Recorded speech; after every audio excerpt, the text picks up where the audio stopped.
আল্লাহ রাব্বুল আলামিন বলছেন আমার কাছে এই শিক্ষাটা নিয়ে যাও।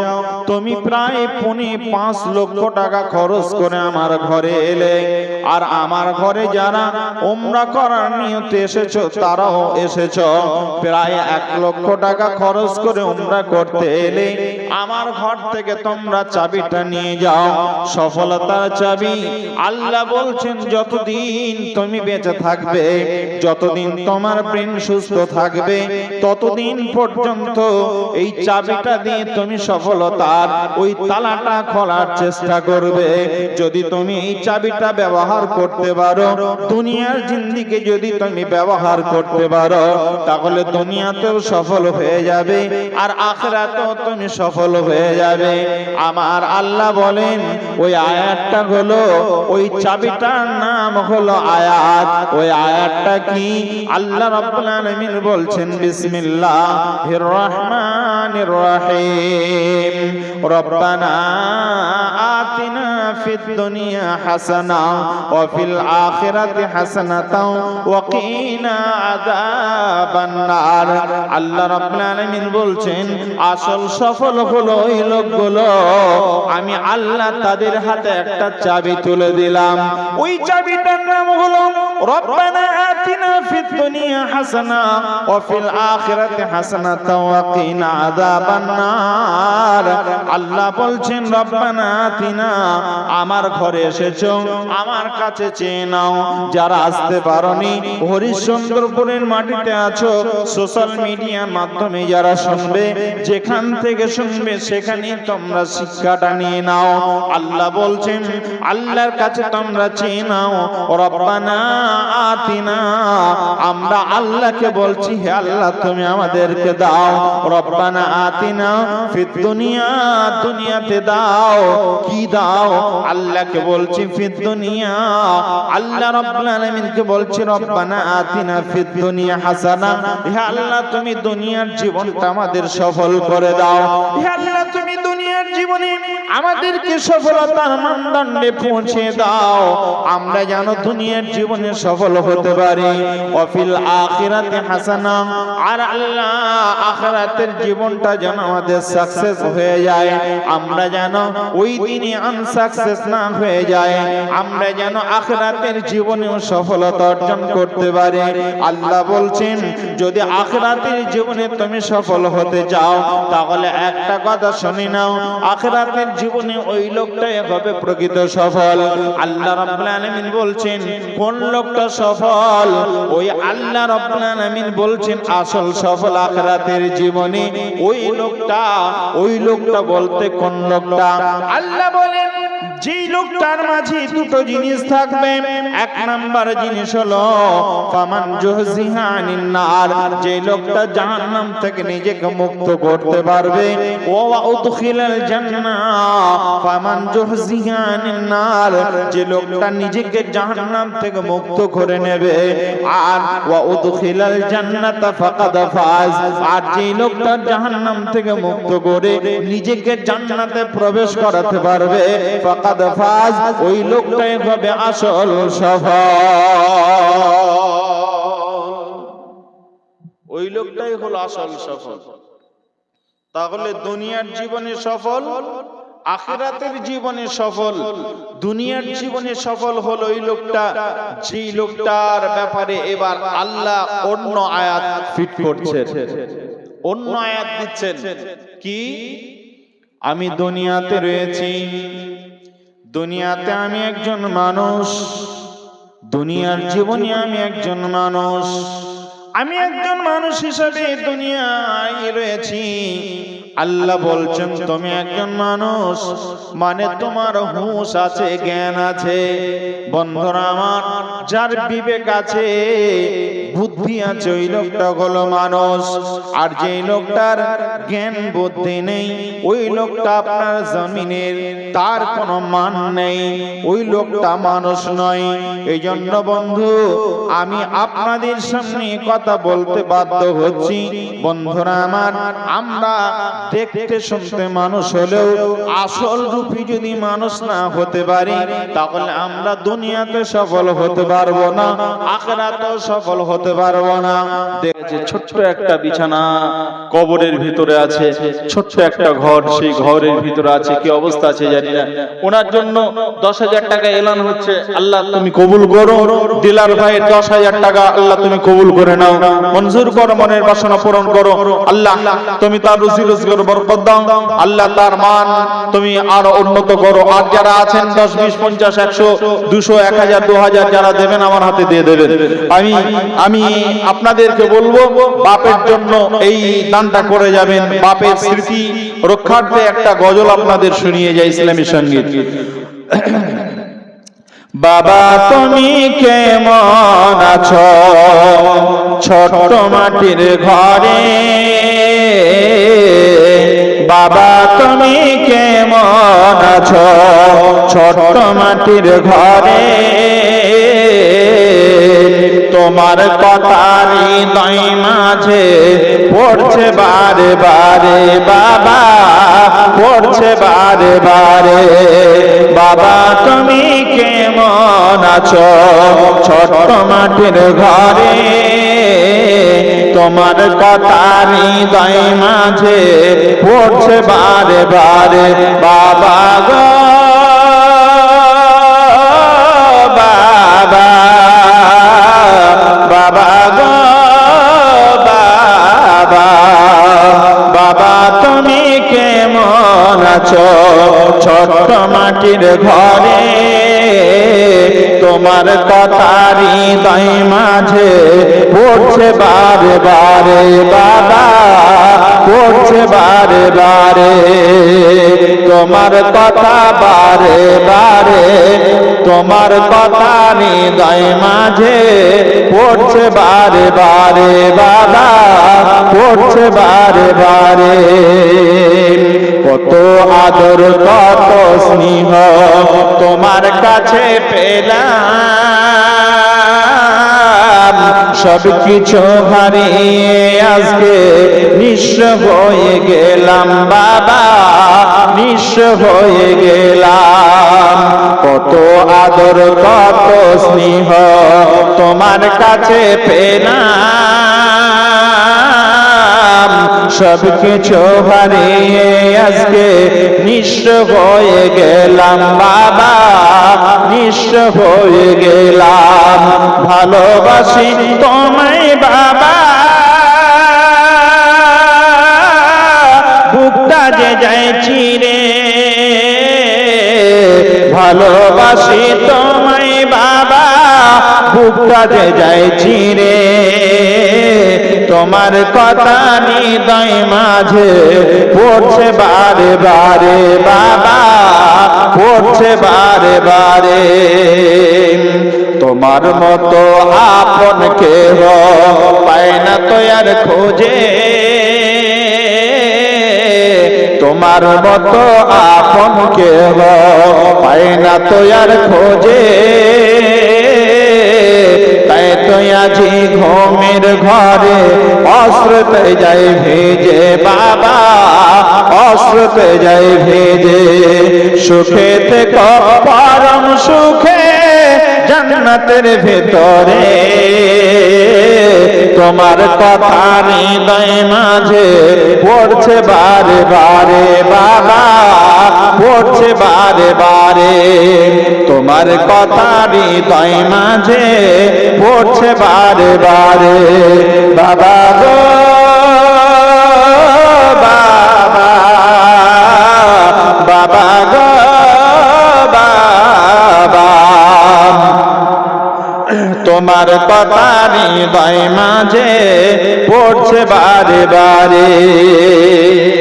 আপনাদের এলাকায় কিছু ছেলে আছে যারা প্রবাসী আছে না নেই, পর্যায় শ্রমিক, যারা বাইরে কাজ করছে, বিভিন্ন কাজে ব্যস্ত আছে। এখন তো বাইরে যাওয়া মানে রাজ্য ছেড়ে যাওয়া মানে মৃত্যু, লাশ আসবে এটা ভেবে নেওয়া। উড়িষ্যা থেকে কত লাশ এলো, কথা ঠিক বলছি না ভুল বলছি? বিভিন্ন রাজ্য থেকে লাশ ফিরছে, বাঙালিদের লাশ। কোন অপরাধ নেই, শুধু একটাই অপরাধ, বাঙালি।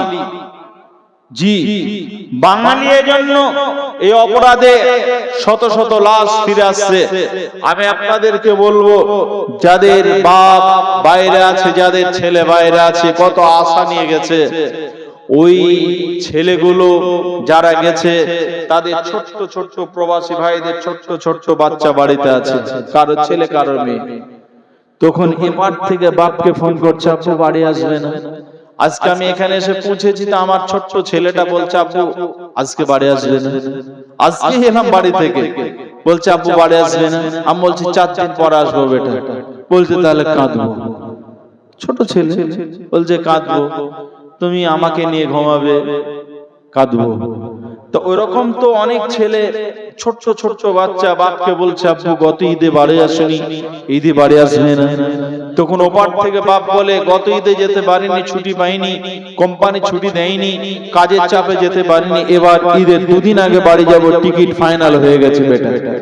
বলে না, অনেকে বলে। আমার বাড়ির পাশে একটা ছেলে চেন্নাইয়ে কাজ করছিল, তা ছেলেটা 22 তলা বিল্ডিং থেকে পড়ে গিয়ে সাথে সাথে মারা গেল। আমার বাড়ির পাশে তার মায়ের আর্তনাদ, তার স্ত্রীর কান্না, ছোট্ট একটা বাচ্চা ছিল, তার কান্না দেখে থাকতে না পেরে ওই দিনে এই ইসলামিক সঙ্গীতটা লিখেছিলাম, একটু আপনাদেরকে শুনিয়ে যাই। শুনবেন তো? একটু শুনিয়ে যাই। দূর প্রবাসে থাকে বাবা, আসবে ঈদে বাড়ি, আমার জন্য আনবে জামা, মায়ের জন্য শাড়ি, কিন্তু বাবা দিল আড়ি, ফিরল না আর আমার বাড়ি, হলো সর্বনাশ। আমার বাবা ফিরল না আর ফিরল বাবার লাশ, আমার বাবা ফিরল না আর ফিরল বাবার লাশ। বাবা গো বাবা, আমার বাবা ফিরল না আর ফিরল বাবার লাশ। আসবে বালা আসবে বাবা বলে এমন ছিল পরিপাটি, আসবে বাবা বলে এমন ছিল পরিপাটি, বাবার এমন খবর শুনে সব হয়ে যায় মাটি। কিসের খুশি কিসের ঈদ, ভেঙে গেছে মনের ভিত, হলো সর্বনাশ। আমার বাবা ফিরল না আর ফিরল বাবার লাশ, আমার বাবা ফিরল না আর ফিরল বাবার লাশ। বাবা গো বাবা, বাবা গো বাবা, আমার বাবা ফিরল না আর ফিরল বাবার লাশ। আসবে বালা আসবে বাবা বলে এমন ছিল পরিপাটি, বাবার এমন খবর শুনে সব হয়ে যায় মাটি। কিসের খুশি কিসের ঈদ, ভেঙে গেছে মনের ভেদ, হলো সর্বনাশ। আমার বাবা ফিরল না আর ফিরল বাবার লাশ। বাবা গো বাবা, বাবা গো বাবা, বাবার সাথে ঈদের মাঠে যাবে কত জনে। ছেলে বলছে যে যাদের বাপ আছে তাদের বাপেদের সাথে ছোট্ট ছোট্ট বাচ্চাগুলো হাত ধরে ঈদের মাঠে যাবে, আর আমার বাপের কথাটা তখন মনে পড়বে। বাবার সাথে ঈদের মাঠে যাবে কত জনে, বাবার সাথে ঈদের মাঠে যাবে কত জনে, তা দেখে খায় বাবার স্মৃতি পড়বে শুধু মনে। বাবা গেছেন পরপার, তাকে পাবো না যে আর, বাবা গেছেন পরপার, তাকে পাবো না যে আর। কেঁদে ওঠে হৃদয়ে আমার, কেঁদে ওঠে হৃদয়ে আমার, আমার বাবা কেঁদে ওঠে হৃদয়ে আমার। আমার বাবা ফিরল না আর ফিরল বাবার লাশ, আমার বাবা ফিরল না আর ফিরল বাবার লাশ। আপনাদের এলাকাতে এসআইআর চলছে নাকি? নোটিশ আসছে, আসছে নোটিশ। এই এলাকাতেও নোটিশ আসছে, বুড়াগুলো রাখছে এবার না। তা এটা সরকার চাচ্ছে যে মুসলমানদেরকে রাখবো না, ডিভোটার বানাবো, এটা সরকার চাচ্ছে। কিন্তু আমরা কি ছেড়ে দেব? আমাদের অধিকার কি ছেড়ে দেব? যতক্ষণ জীবন আছে ততক্ষণ পর্যন্ত অধিকার নিয়ে লড়তে হবে। অধিকার নিয়ে নিজের অস্তিত্বকে বজায় রাখতে গিয়ে যদি আপনি জিহাদ করেন, যদি চেষ্টা করেন, এই চেষ্টাতে যদি আপনার জীবনে চলে যায়, তারপরে আপনি সাকসেস, তারপরে আপনি শহীদ হয়ে যাবেন। অতএব মুসলমান নিজের অস্তিত্ব নিজেকে টিকিয়ে রাখতে হবে। নিজের ভোটার অধিকার মুসলমানের ছিল। এই যে এদেশ মুসলমানের দেশ, এদেশ মুসলমানরা এক সময় জয় করেছে। ইংরেজদের হাত থেকে মুসলমানরা এই দেশকে স্বাধীন করেছে। আজ মুসলমান, সেই মুসলমান এদেশে অবস্থান করছে, বসবাস করছে। কিয়ামত পর্যন্ত দেশ মুসলমানদের ছিল, হিন্দু ছিল, আজও আছে, আগামীতেও থাকবে। এজন্য মুসলমান একটা কথা ভাবতে হবে। আমি কথা মাঝে মধ্যে বলি, বিশ্ব নবীর শিষ্য মারা নেই কমদের ভাই, বিশ্ব নবীর শিষ্য মারা নেই কমদের ভাই। আল্লাহর হুকুম মানব মরা নবীজির তরিকায়, বিশ্ব নবীর শিষ্য মরা নেই কমদের ভাই। আল্লাহর হুকুম মানব মরা নবীজির তরিকায়। নবীজি মোদের পথের পথি কোরআন দিশারি, নবীজি মোদের পথের পথি কোরআন দিশারি। আলেম ওলামা তার চারা আজ সারি সারি। সরকার দেখায় ভাই এসআইআর দ্বারায়, সরকার দেখায় ভাই সিএর দ্বারায়, সরকার দেখায় ভাই এনআরসির দ্বারায়, সরকার দেখায় ভাই এসআইআর দ্বারায়। এই ভারতে বেঁচে থাকা তোদের অধিকার নেই। কেন দেশ স্বাধীনের সময় তোরা রক্ত দিলি না? আজ কি করে বলিস তোরা ভারত আমার মা? ওরে বেঈমানেরই দল, ওরে বেঈমানেরই দল, তোরা সত্য কথা বল। মুসলমানেরা কি করেছে ইতিহাসটা খোল। সব জেনে ঘুম পার করে ভাঙ করে ঘুমাস না, সব জেনে ঘুম পার করে ভাঙ করে ঘুমাস না। আলেমেরা ঘুম ভাঙিয়ে দেবে, খুলবে মুখোশখানা, খুলবে মুখোশখানা। বিশ্ব নবীর শিষ্য মারা নেই কমদের ভয়। আল্লাহর হুকুম মানব মারা নবীজির তরিকায়। জোরে বলি নারে তাকবীর। আহা সব ঘুমিয়ে লোক নাই। মা বোন, আপনাদের জন্য বলছি যে আপনারা একটু দান করেন। এরা শুনবে না। আপনারা দান না করলে এখানে আজরাইলের মতো বসে আছে, আপনারা দান না করলে পারে এরা ছাড়বে না। আপনারা কিছু দান পাঠান। মনে হয় মেয়েরা নেই, থাকলে পারে তো 200-400 টাকা তো পাঠাতো। আছে কোন দিকে আছে গো? আচ্ছা যান, একজন যান, দেখেন মেয়েরা টাকা দেবে কিছু, যান কিছু দেন। আর মেয়েরা রাগ করে পালিয়ে গেল কেন দেখেন। দেখো কেমন ঈমান এনেছেন আমার নবীর সাহাবারা, সে যুগের সাহাবারা। দেখো কেমন ঈমান এনেছেন আমার নবীর সাহাবারা, সে যুগের সাহাবারা। হযরত বেলাল এনেছে ঈমান, হযরত বেলাল এনেছে ঈমান। কত কষ্ট করে হযরত বেলাল এনেছে ঈমান, কত কষ্ট করে মরুভূমির গরম বালুতে তাজা রক্ত ঝরে, তাজা রক্ত ঝরে। তবু বেলাল ছাড়েনি ঈমান, তবু বেলাল ছাড়েনি ঈমান।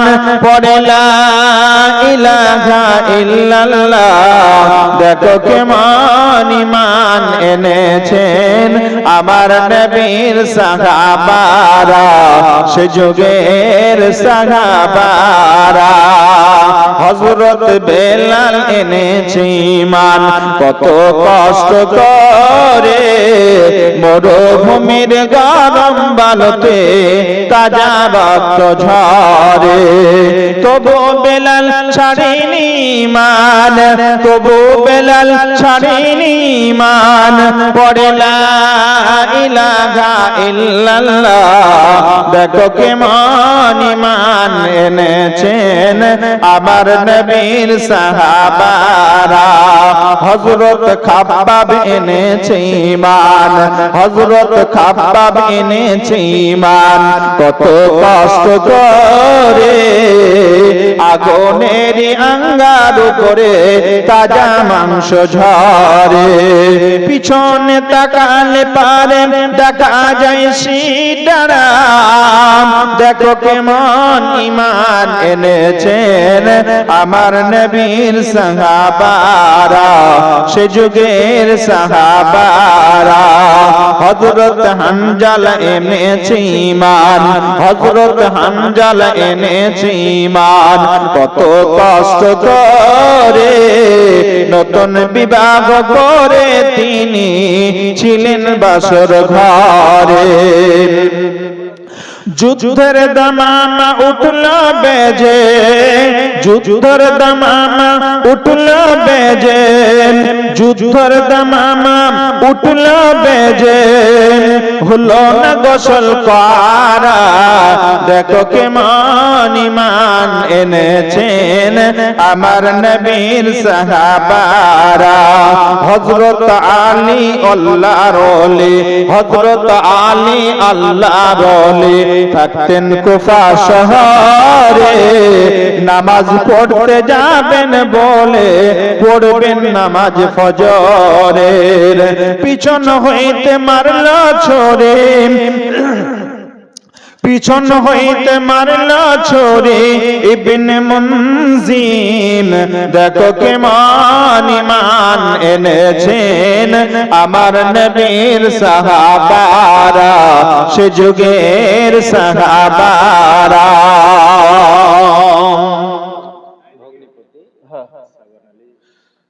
যাই হোক আর বলবো না, লম্বা কথা বললাম।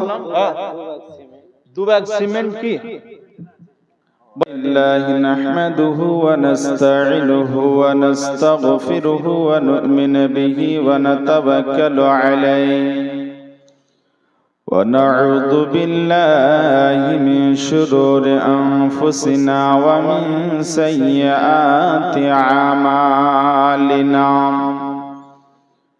من يهده الله فلا مضل له ومن يضلله فلا هادي له. وأشهد أن لا إله إلا الله وحده لا شريك له. وأشهد أن محمدًا عبده ورسوله الذي أرسله بالحق بشيرًا ونذيرًا وداعيًا إلى الله بإذنه وسراجًا منيرًا. فقد قال الله تعالى في كلامه المجيد وفيه والفرقانه الحميد. أعوذ بالله من الشيطان الرجيم. بسم الله الرحمن الرحيم فمن زحزح عن النار وأدخل الجنة فقد فاز بسم الله الرحمن الرحيم فأما من أوتي كتابه بيمينه فيقول هاؤم اقرءوا كتابيه إني ظننت أني ملاق حسابيه فهو في عيشة راضية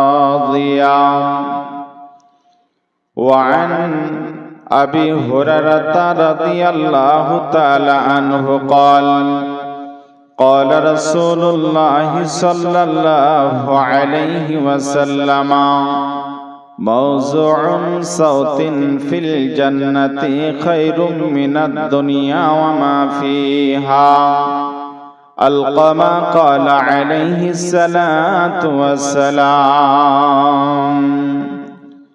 رب اشرح لي صدري ويسر لي أمري واحلل عقدة من لساني يفقه قولي ربي زدني علما ربي زدني علما ربي زدني علما একলা জীবন একলা মরণ একলা থাকতে কিসের ভয় এ দুনিয়ার মানুষগুলো কেউ তো কারণ নয় গো এ দুনিয়ার মানুষগুলো কেউ তো কারণ নয় একলা জীবন একলা মরণ একলা চলতে কিসের ভয় এ দুনিয়ার মানুষগুলো কেউ তো কারণ নয় গো এ দুনিয়ার মানুষগুলো কেউ তো কারণ নয় স্বার্থ ছাড়া কেউ চলে না মনের কথা কেউ বোঝে না স্বার্থ ছাড়া কেউ চলে না মনের কথা কেউ বোঝে না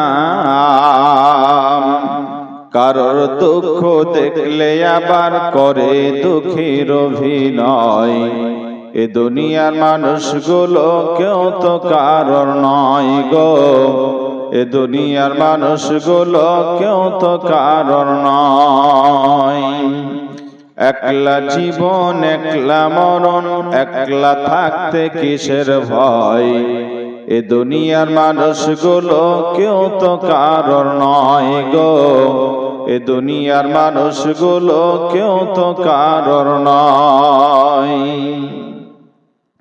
কে বুঝবে তোমার মনের কথা মুছে দেবে সকল ব্যথা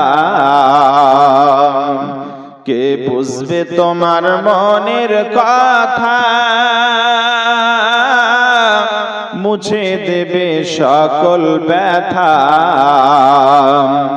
সেই আল্লাহর সাথে বলো কথা থাকবে না তো কোনো ভয় এ দুনিয়ার মানুষগুলো কেউ তো কারণ নয় গো এ দুনিয়ার মানুষগুলো কেউ তো কারণ নয় একলা জীবন একলা মরণ একলা চলতে কিসের ভয় এ দুনিয়ার মানুষগুলো কেউ তো কারণ নয় গো এ দুনিয়ার মানুষগুলো কেউ তো কারণ নয়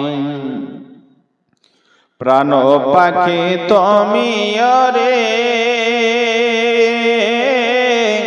আপন আপন বলিস কারে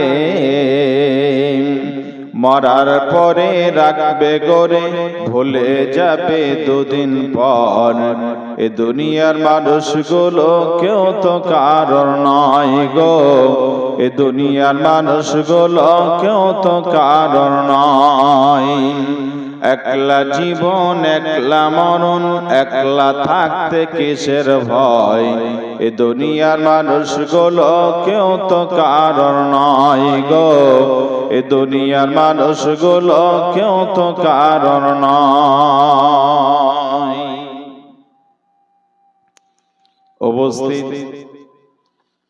আজকের এই চলমান সভা সুযোগ্য সম্মানিত আপামর নির্বাচিত সকলের শ্রদ্ধেয় ব্যক্তিত্ব, আজকে এই চাঁদপুর জামে মসজিদের জলসার সুযোগ্য সভাপতি, মঞ্চোপবিষ্ট ওলামায়ে কেরাম, সামনে বসে থাকা বিভিন্ন গ্রাম থেকে আগত প্রিয় শ্রোতা মণ্ডলী, পর্দা নাসিনা মা এবং বোনেরা, প্রাণ প্রিয় হরিশ্চন্দ্রপুরবাসী, এটা হরিশ্চন্দ্রপুর না, হরিশ্চন্দ্রপুর এলাকাবাসী, সকলের উদ্দেশ্যে আল্লাহ সুবহানাহু ওয়া তাআলার দরবারে এই দোয়া ও দরখাস্ত যে আল্লাহ তাআলা আমাদের সকলকে সুস্থ শরীরে তার ইবাদত সহিভাবে আমরা যেন করে ইহকাল থেকে পারলৌকিক জীবনে পাড়ি দিতে পারি। আল্লাহ আমাদেরকে কবুল করুন, পড়ি আমিন। আল্লাহ রাব্বুল আলামিন আজকে মসজিদ কেন্দ্রিক একটি মাহফিলের ব্যবস্থা গ্রাম কর্তৃপক্ষ করেছিলেন। আমরা যারা এসে এখনো পর্যন্ত গভীর রাত হতে চলল বসে আছি, আমরা নিশ্চিত এটা যে আমরা আল্লাহকে ভালোবাসি, আল্লাহকে রাজি করার জন্য, খুশি করার জন্য, যে আল্লাহ তাআলা আমাদের আজকের এই রাতটা যদি কবুল করেন, নাজাতের ওসিলা যদি বানিয়ে দেন, এই প্রত্যাশায় আমরা সকলে এখানে বসে আছি। কথা ঠিক না ভুল? যদি ঠিক হয় তাহলে আল্লাহকে খুশি করার জন্য আমরা একটা বাক্যের দ্বারাই আমরা প্রশংসা করে মুখরিত করে তুলি। সকলে সমসুরে পাঠ করছি আলহামদুলিল্লাহ। আরো জোরে বলি আলহামদুলিল্লাহ। অতঃপর প্রিয় নবী সাল্লাল্লাহু আলাইহি ওয়াসাল্লামের প্রতি লাখো কোটি সালাম বিবর্ষিত হোক সাল্লাল্লাহু আলাইহি ওয়াসাল্লাম। আজকে আমি আপনাদের সামনে কোরআনুল কারীম থেকে কয়েকটি আয়াত পাঠ করেছি। উক্ত আয়াতকে সামনে রেখে কিছু কথা আপনাদের সামনে, আরো কিছু আয়াত এবং হাদিস নিয়ে এসে আলোচনা করার চেষ্টা করব। ওয়া মা তাওফিক ইল্লা বিল্লাহ আলাইহি তাওয়াক্কালতু আলাইহি উনীব।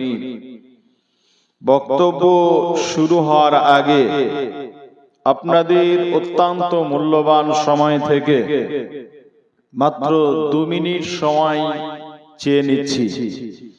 কেন? যদি কোনো মানুষ বিশেষ কারণে বাড়িও চলে যান, 2 মিনিট যদি আপনি আমার বক্তব্যের প্রেক্ষাপটে, আমার ভূমিকাতে 2 মিনিট সময় যদি আপনি ব্যয় করে চলেও যান, তাও সকালে অন্ততপক্ষে একথা বলতে পারবেন যে নদিয়া থেকে মাওলানা মুখতার হোসেন এসেছিলেন, উনি এই বিষয়ের উপরে আলোচনা শুরু করেছিলেন। আমরা বলতে খারাপ লাগে না, খারাপ লাগার কথাও নয়। প্রত্যেকটা জিনিসের একটা সিস্টেম আছে। বক্তব্যর লাইনে যারা আছেন, যারা বক্তা, অধিকাংশ বক্তা আগের দিনে দেখতাম আল্লামা দেলোয়ার হোসেন সাইদিকে নকল করতেন। আমি মাওলানা ইবাদুল্লাহ ইসলাহি হাফিজাহুল্লাহ তাআলা এই রকম আরো কয়েকজন দিনী ভাই যে কোনো বক্তব্যের ক্ষেত্রে আমরা পরামর্শ নিই। আমার আগে আমার শ্রদ্ধেয় বড় ভাই বক্তব্য রাখছিলেন, আপনাদের সকলের কলিজার টুকরা, শ্রদ্ধা করেন, ভালোবাসেন, যারা বয়স্ক মানুষ তারা স্নেহ করেন, বর্ধমানী সাহেব, উনি একটা বক্তা জগতের আইডল। কারণ ওনার বক্তব্য যে তাৎপর্যপূর্ণ বক্তব্য, কোরআনকে বিভিন্ন রকম ভাবে, একটা আয়াতকে একটা হাদিসকে বিভিন্ন বাস্তবতা দিয়ে যেভাবে বোঝান, উদাহরণ দিয়ে, অনেক বক্তা, আমি সহ আরো কয়েকজন, বিশেষ করে ওনার ছাত্র বলতে পারে, কেন এই আয়াতটা কোন উদাহরণ দিয়ে ফিট হবে, কিভাবে মানুষকে বুঝালে পারে বুঝবে সহজে, এগুলো ওনার কাছ থেকে অনেক সময় ফোন করে জিজ্ঞাসা করে এই বিষয়ে বক্তব্য রাখবো, আয়াতটা ফিট করতে পারছেন, একটু পরামর্শ দেন। উনি সুন্দরভাবে বুঝিয়ে বলেন এই আয়াতটা এভাবে বলবে, মানুষ শুনবে, সেখান থেকে মানুষ সহজে কিছু পাবে। আল্লাহ তাআলার কাছে দোয়া করি আমার ভাইকে হায়াতে তাইয়্যিবা সেহাতে কুল্লা দান করুন, পড়ি আমিন। ভাইজান, আজকে আমি আপনাদের কাছে বক্তব্যের শুরুতে যে কথাগুলো বলতে যাচ্ছি সেটা হলো, আমরা যারা এখানে বসে আছি আমাদের উদ্দেশ্য হলো একটা, আমরা এখানে বসবো, এই সময়টা অপচয় নয়, অন্ততপক্ষে এই সময়টায় শুধু এই নিয়ত নিয়ে বসবো যে আমরা যা শুনবো সেটা আমল করব। যদি আমল করতেও না পারি তা আল্লাহ তাআলা আমাদেরকে এই সময় যে পাপটা হওয়ার, সে পাপ থেকে আল্লাহ হেফাজত রেখেছেন না রাখেননি। এখানে বসে আছি, পাপ থেকে আমরা দূরে আছি, পাপ থেকে অনেক দূরে। এই জন্য এখানে যারা আমরা বসে আছি, আমার উদ্দেশ্য হলো, আমাদের সকলের উদ্দেশ্য হলো আখিরাতে সফল। কথা ঠিক না ভুল? এই এলাকা হলো চাষী এলাকা, চাষ করেন, বহু মানুষ আছেন যারা চাষী। চাষ করতে গিয়ে দেখবেন নতুনত্ব চাষ। আপনাদের এলাকাতে একটা নতুন চাষ আবিষ্কার হয়েছে, তার নাম হলো মাখনা। মাখনা চাষ বা মাখনা ব্যবসা যারা করছে তারা কোটিপতি। গত কয়েকদিন আগে এসেছিলাম, সম্ভবত ডিসেম্বরের 2 তারিখ হবে। আপনাদের শাহপুর কোন দিকে জানছি না, মানে আমার আবার জায়গা লোকেশন মনে থাকে না, এটা আমার ব্যর্থতা। মনে থাকে উত্তর দিকে। তো শাহপুরে এসেছিলাম, একটা লোককে একজন দেখাচ্ছে, এই লোকটা 7 মাস আগে ছিল একদম নিঃস্ব গরিব, বাড়ি করার পয়সা ছিল না, মোটরসাইকেল, একটা ভাঙা মোটরসাইকেল নিয়ে ঘুরতো, এখন ওই গাড়িটা এই লোকটা চেপে বেড়ায়। ওর বাড়িটা দেখবেন, আমাকে বাড়িটা দেখালো, এত সুন্দর বাড়ি বানিয়েছে। এখন কোটিপতি। কি করে না, মাখনার ব্যবসা করে। আপনাদের বোঝাতে চাচ্ছি এটা, মানুষ চায় যে চাষ করব কিন্তু লাভজনক চাষ করব। কথা ঠিক না ভুল? চাষি চাষ করবে, সে চাইবে যে লাভজনক চাষ করব, আমি চাষে সফল হব। কথা ঠিক তো? চাষি চায় যে আমি লাভজনক ব্যবসা করে লাভ করে চাষে আমি সফল হব। ব্যবসাদার যিনি ব্যবসা শুরু করেন, ছোট্ট একটা ব্যবসা দিয়ে শুরু করে আস্তে আস্তে আস্তে আস্তে বেড়ার, মানে বিরাট ব্যবসার পরিধি তৈরি করেন। এক সময় উনি একটা বিরাট ফ্যাক্টরির মালিক হন, বিরাট পরিধি নিয়ে উনি ব্যবসা করছেন, ওনার আন্ডারে 200-100 লোক কাজ করছে, উনি একজন সফল ব্যবসাদার। এলাকার লোক সবাই বলবে যে লোকটা একজন সফল ব্যবসাদার। কথা ঠিক না ভুল? ঠিক একই ভাবে আপনার দুটো ছেলে, একটা মেয়ে একটা ছেলে। বর্তমান তো মানুষ চাই, বিশেষ করে ভারতবর্ষের অধিকাংশ মানুষ, বর্তমান যে পরিস্থিতি চলছে তাতে মানুষ চাচ্ছে যে 1:1, ছেলে মেয়ে দুইজন, আমরা বাপ মা দুইজন, মানে স্বামী স্ত্রী দুইজন, সন্তান দুইজন, এই চারজনের ফ্যামিলি হবে সুন্দর। আর বর্তমান এটাই ঘটছে।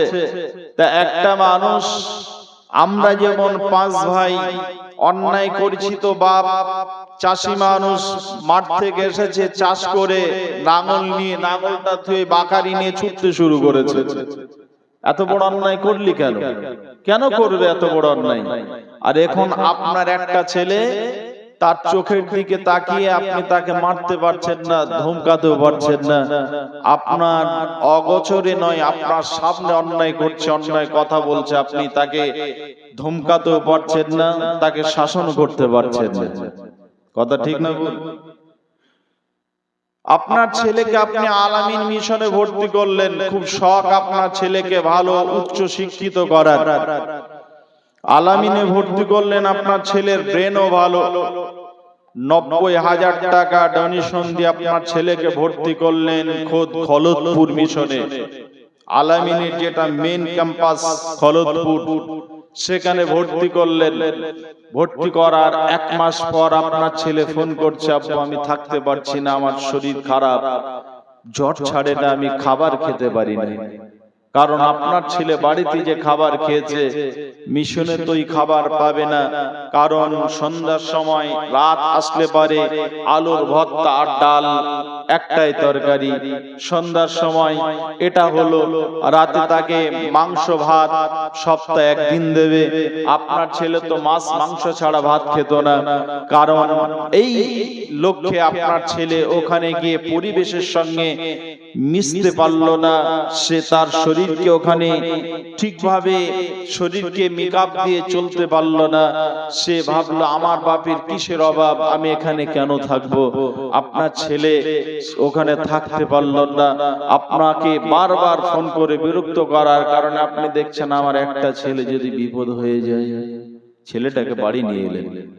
বাড়ি নিয়ে আসার পর 1 মাস রাখলেন, তাকে বুঝালেন, সুস্থ হলো, বাড়িতে খাওয়া দাওয়া ভালো, সুস্থ হলো।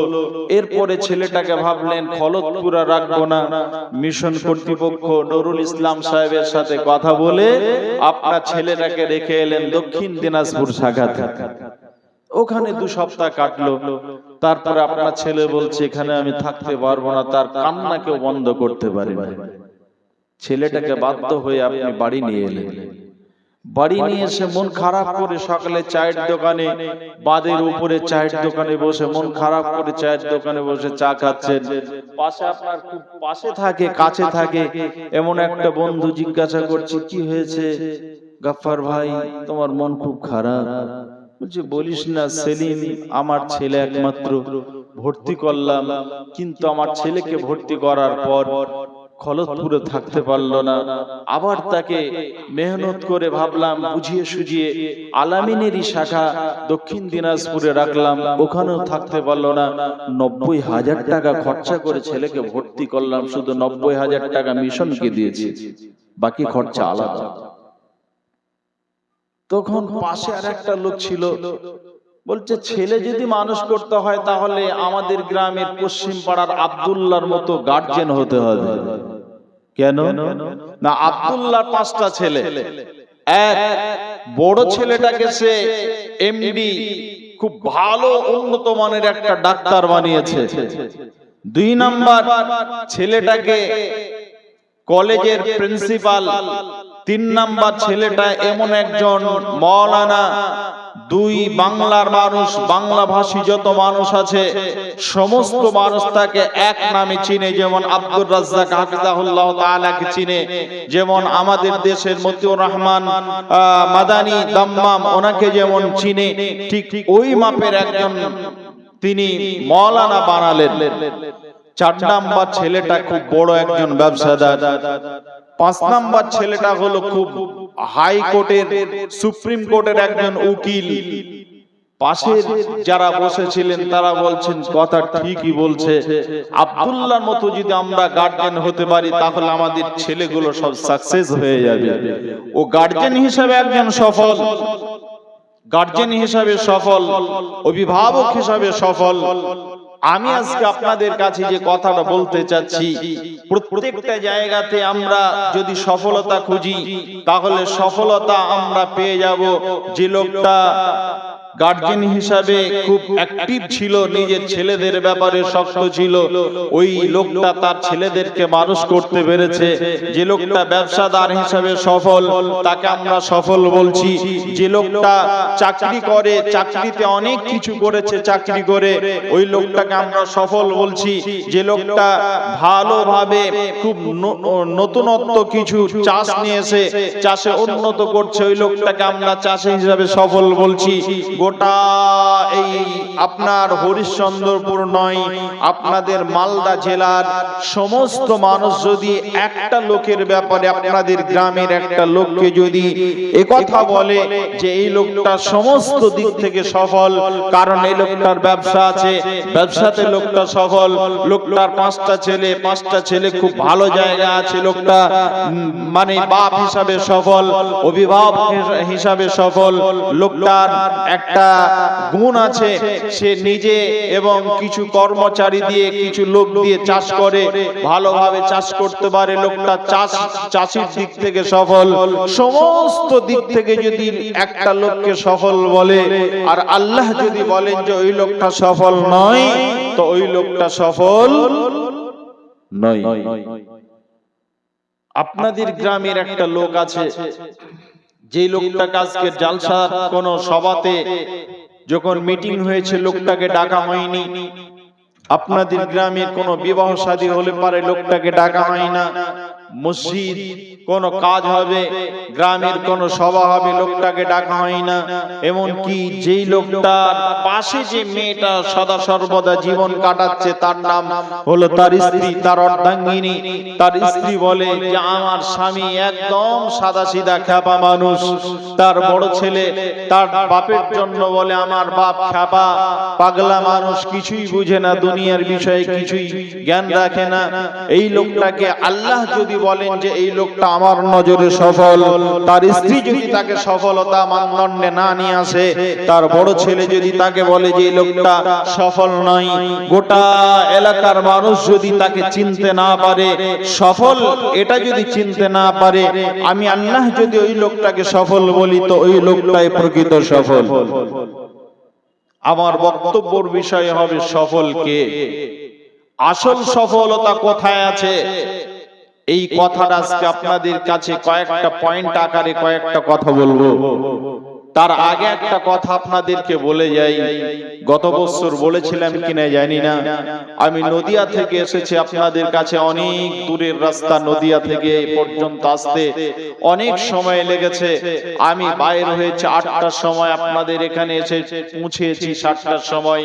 এতটা লং রাস্তা আপনাদের কাছে এসে উপস্থিত হয়েছি।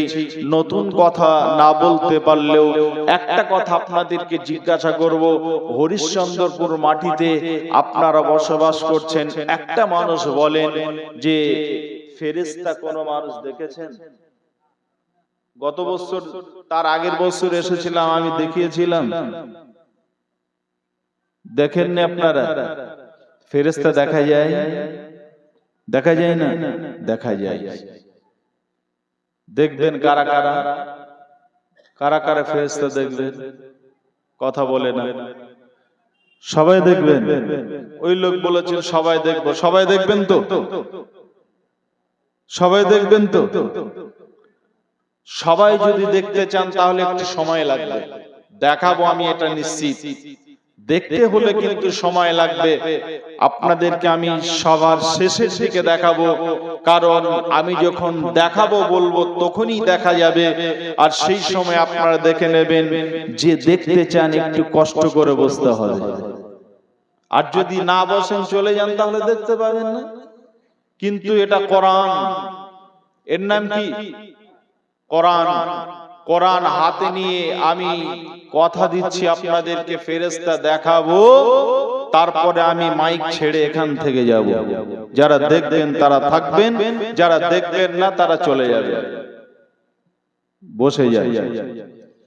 সাপের খেলা দেখেছেন? ভেবে নিন এটা সাপের খেলা দেখাচ্ছে। তবে দেখাবো ইনশাআল্লাহ, কোরআন থেকে দেখাবো, হাদিস থেকে দেখাবো। এবারে বসুন, আমি আপনাদের কাছে সফলতার কথা বলবো। আসল সফল কে? আপনাদের গ্রামে অনেক মানুষ হজ করতে গেছে না? এখানে কেউ গেছেন? আপনি গেছেন? যাননি? অনেক মানুষ হজ করতে গেছেন, এলাকার বহু মানুষ হজ করতে যান, অনেক মানুষ হজ করে এসেছেন, অনেক মানুষ উমরা করে এসেছেন। যারা হজ বা উমরা করে এসেছেন তারা হজ করতে গেলে পারে বর্তমান সময়ে প্রায় 5.5 লক্ষ টাকা লাগবে।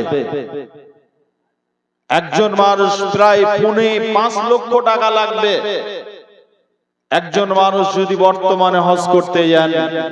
কারণ গত বছরে আমার আব্বা গিয়েছিলেন, আমি জানি কত খরচা হয়। আমি এই মর্মে আপনাদের বলছি, আল্লাহ বলছেন আমার ঘর বাইতুল্লাহ কাবা, এই কাবাতে একটা জায়গা আছে, একটা 4টা দেওয়াল আছে।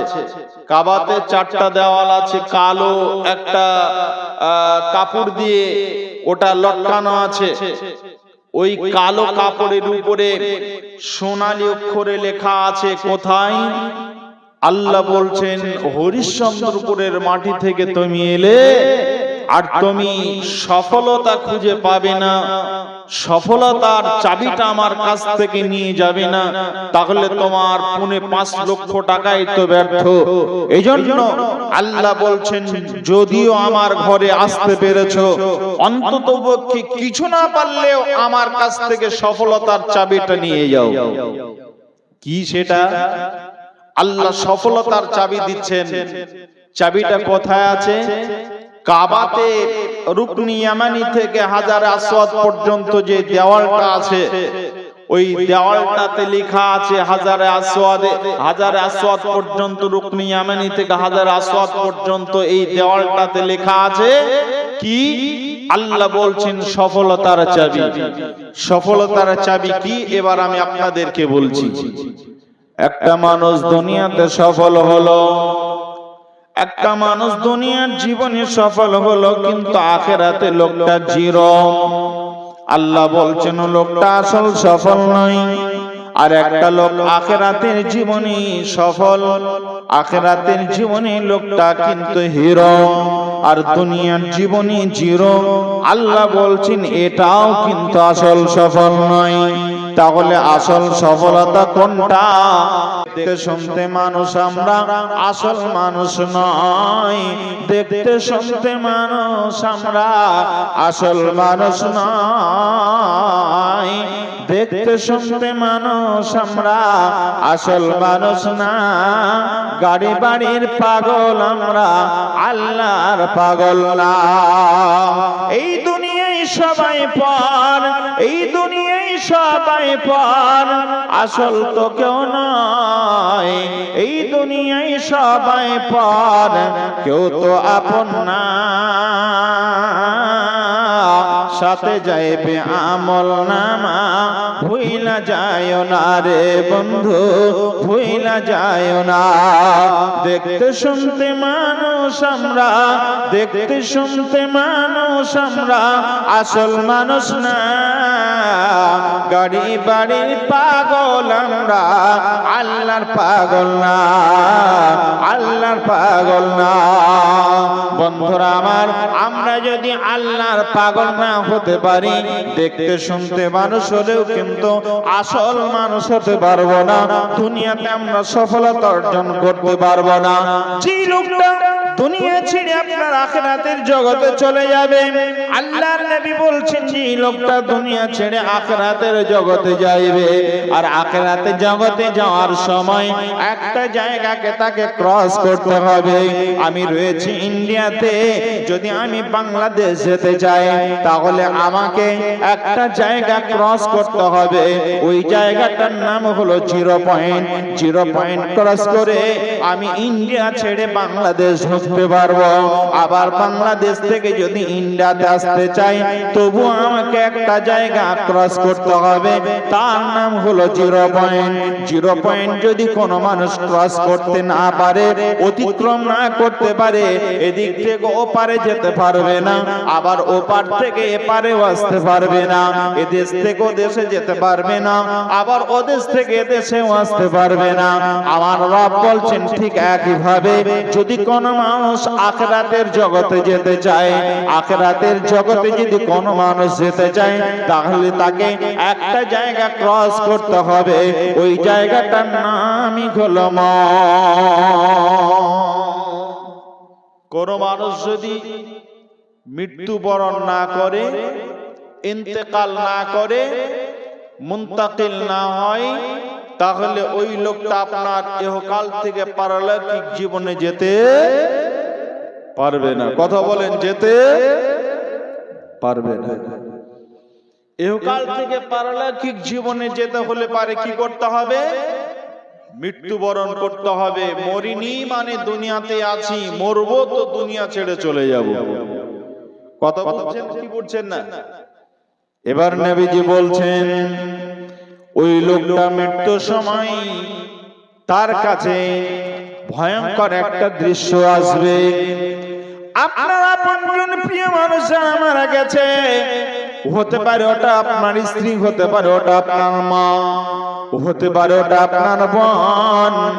যে লোকটা মারা গেছে ওটা আপনার যদি মা আগে যায়, আগে যদি আপনার আব্বু মারা যায়, তাহলে নবীজি বলছেন মৃত্যুর সময় আপনার মায়ের রূপ ধরে আপনার সামনে আসবে, আর আপনার সামনে যখন আপনার মায়ের রূপ ধরে আসবে, মা এসে বলবে বেটা দুনিয়াতে যখন বিপদে পড়তে আমি তোমার বিপদের সময় ছুটে এসে তোমাকে উদ্ধার করেছি, সহযোগিতা করেছি, আজকেও তুমি বড় বিপদের মধ্যে আছো রে বেটা। আজকের যে বিপদ এটা হলো ও যা সাকারাতুল মউত, এখন তোমার কাছে মউত নামক জায়গাটা তুমি পৌঁছে গেছো, এখনই তোমার মৃত্যু হবে। তোমার মাথার কাছে আজরাইল বসে আছে, তোমার মাথার কাছে মালাকুল মউত এসে বসে আছে, আর তোমার জানটা এখন কবজ করে নেওয়া হবে। তোমাকে বলা হবে ইরজিই ইলা রাব্বিকি রাদিয়াতাম মারদিয়া ফাদখুলি ফি ইবাদি ওয়াদখুলি জান্নাহ।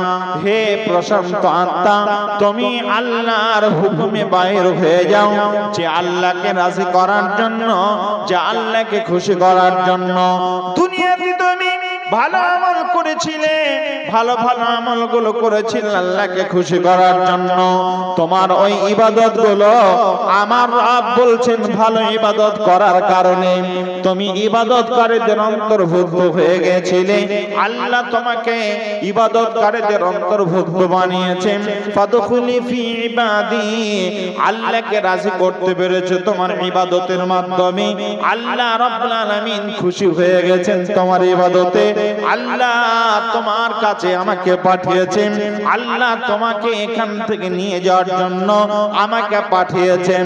ফাদখুলি ফি ইবাদি ওয়াদখুলি জান্নাহ, এখান থেকে আমি তোমাকে বাহির করে নিয়ে গিয়ে জান্নাতে পৌঁছে দেব। এই ডিউটিটা আমার রব আমাকে দিয়েছেন। অতএব বন্ধুরে তোমার এই জায়গাতে আর থাকা যাবে না। মালাকুল মউত বলে তোমাকে এই জায়গায় আর থাকতে হবে না, আল্লাহর হুকুমে তুমি বাইর হয়ে এসো। তোমার শরীর থেকে রে প্রশান্ত তুমি বাইর হয়ে এসো। যেমনি এই কথাটা বলে দেবে আর আত্মা বাইর হয়ে আসবে, তার আগের মুহূর্তে মালাকুল মউত যখন এই কথাটা বলবে ইরজিই ইলা রাব্বিকি রাদিয়াতাম মারদিয়া, এই কথাটা যেমনি বলবে মালাকুল মউত আর তার রূপ ধারণ, তার মায়ের রূপ ধারণ করে মা এসে তার সামনে বলবে বেটারে আমি তোমার মা, তোমার জন্য আমি এমন কিছু করতে পারিনি, তবে একটা কথা বলে দিচ্ছি শোনো, আমি আগে চলে গেছি, আমি খুব সুখের জায়গায় রয়েছি, আর তোমাকে আজকে ওই সুখের খবরটা দেওয়ার জন্য এসেছি।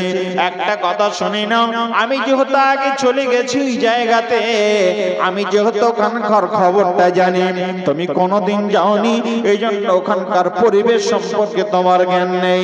আমি গত বছর আপনাদের তার আগের বছরে এই মাঠে এসেছিলাম, এই মাহফিলটা এই জায়গাতে হয়েছিল, শেষে আমি বক্তব্য রেখেছিলাম আমি চাঁদপুরের মাটিটা চিনি, চাঁদপুরটা আমার মুখস্থ আছে। এই জন্য আমার চাঁদপুরের পরিবেশ জানা আছে, রাস্তাঘাট জানা আছে, কোন জায়গায় বাথরুম পায়খানা আছে, সব কিছু আমার জানা আছে। কোথায় থাকতে দেবে বক্তাদের এটা আমার জানা আছে। এখানকার পরিবেশ সম্পর্কে আমার জানা আছে। কেন জানা আছে? আমি আগে এসেছিলাম এই জন্য জানা আছে। অনুরূপ ভাবে মা তার সন্তানকে বলবে আমি আগে চলে গেছি, ওখানকার পরিবেশ আমার মুখস্থ আছে, ওই লোকগুলো শান্তিতে আছে, সুস্থিতে আছে, খুব সুখের জায়গা পেয়ে গেছে।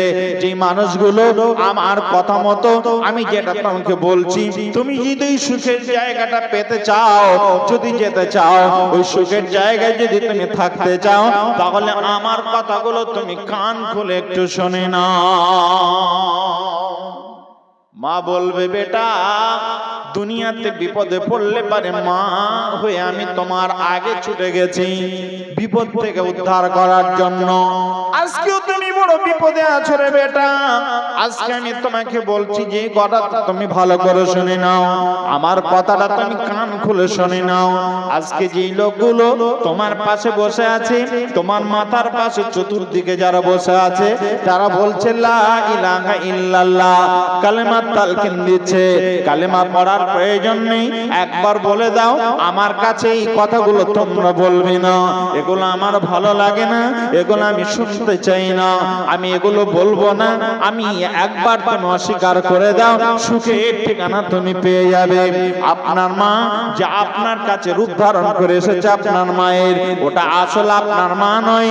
আল্লাহর নবী বলেছেন যে লোকটা একবার মারা যাবে, কবরে চলে যাবে, আপনার বাড়ি থেকে একবার ট্রান্সফার নিয়ে আখিরাতের জগতে চলে যাবে।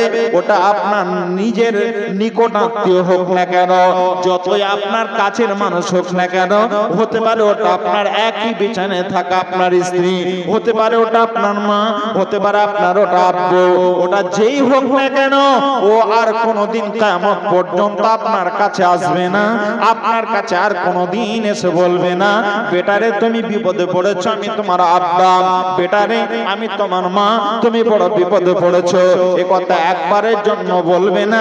অতএব ওই যে মায়ের রূপ ধারণ করে এসেছে ওটা আপনার আসলে মা নয়, ওটা নবীজি বলছেন ওটা হলো ইন্না শাইতানা লিল ইনসানি আদুউম মুবিন, ও হলো প্রকাশ্য মানুষের শত্রু শয়তান, আপনাকে মৃত্যুর সময়ে ধোঁকা দিচ্ছে, যাতে করে যে মানুষটা ধোঁকার ট্যাবলেটটা একবার খেয়ে নেবে, ওই মানুষটার কোশ্চিন কালেও জান্নাতে পৌঁছাতে পারবে না, পারবে না, পারবে না।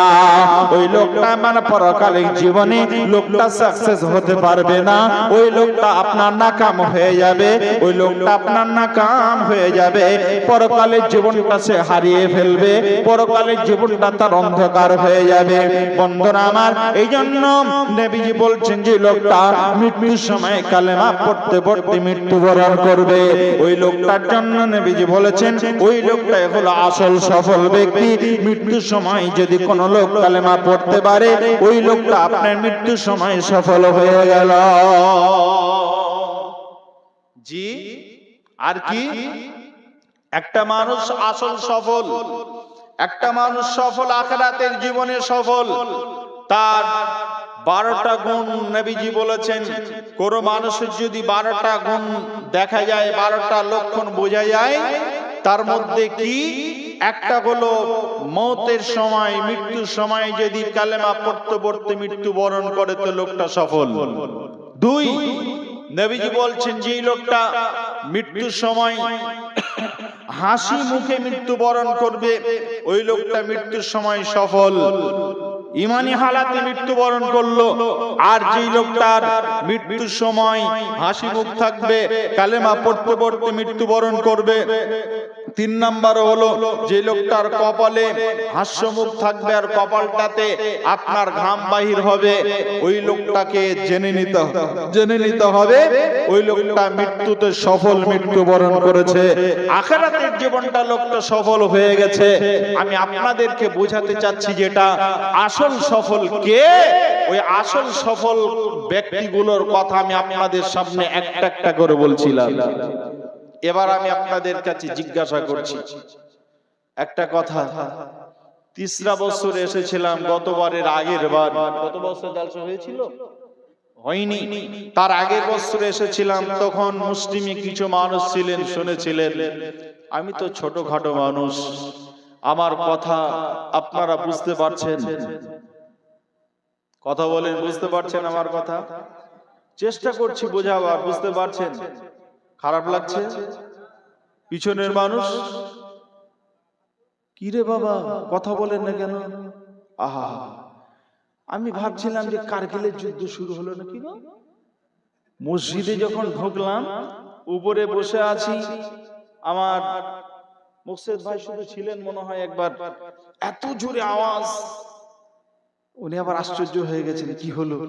তখন আমি বলছি কারগিলের যুদ্ধ শুরু হয়েছে মনে হয়। খাবার জায়গাতে এত ভিড় আর এত জোরে আওয়াজ, এত জোরে আওয়াজ, ওই আওয়াজগুলো জায়গাতে নেই, শুধু একটা জায়গাতে আছে, খাবার জায়গাতে। খেতে হবে, মারামারি করে হলেও খেতে হবে, এটা ঠিক আছে। ছোটতে একবার জালসা শুনতে গিয়েছিলাম আমার গ্রামের পাশের গ্রাম হানাফি, তবে শুনলাম নাকি যে বিরিয়ানি দিচ্ছে ফ্রি। আমাদের এলাকাতে ডেলিগেট হয় না, ফ্রি যাই দেবে ফ্রি খাবার, তো বিরিয়ানি খাবার, চল একবার দেখে আসি, খেতে হবে। গেলাম, ওখানে গিয়ে দেখছি আল্লাহু আকবার, আল্লাহর গজব আসবে। আমি বললাম, তখন অনেক ছোট, কিন্তু ছোট ক্লাসে পড়ি, আমি বললাম এখানে বেশিক্ষণ থাকবো না, আল্লাহর গজব নাজিল হতে পারে। কেন? বিরিয়ানির নাম করে মানুষ, কর্তৃপক্ষ বিরিয়ানি করেছে এটা ঠিক, কিন্তু যারা খাচ্ছে ওরা যে কোন হারামখোরের হারামখোর আল্লাহু আলাম। বিরিয়ানি দিতে দিতে চলে যাচ্ছে আর মাংসটা টুক করে খেয়ে নিয়ে পাতাটা উপর করে দেয়, তার উপর আবার পাতা চাপিয়ে দিচ্ছে ভাতের উপরে। বিরিয়ানি খাবে না, মাংস খাবে। তাহলে এরা কোন রাক্ষসের রাক্ষস, এখানে থাকা যাবে না।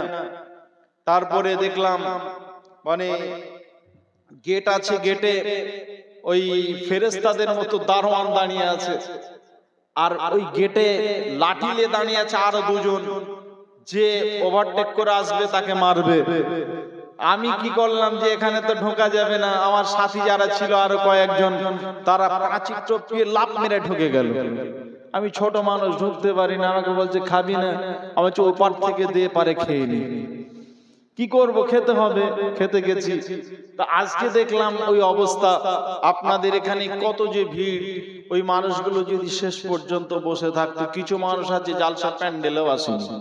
একটা লাভ হয়েছে আপনাদের, কিছু টাকা হয়েছে। কিসের টাকা? ডেলিগেটের টাকা। গত কয়েকদিন আগে দামাইপুর এসেছিলাম, মনে হয় 2 তারিখে এই মাসের। তা আমাকে শেষে তুলিয়েছে, তখন 12:30 বাজে আমাকে যখন তুললো, প্রধান বক্তা শেষে তুললো 12:30 বাজে। তা শেষে আমার বক্তব্য শেষের দিকে হিসাব করছে, হিসাব করতে করতে একটা হিসাব শোনালো যে বাজার থেকে তোলা হয়েছে এত টাকা। আমার নাম, এই টাকাতে মসজিদ করবেন, মসজিদে নামাজ হবে তো?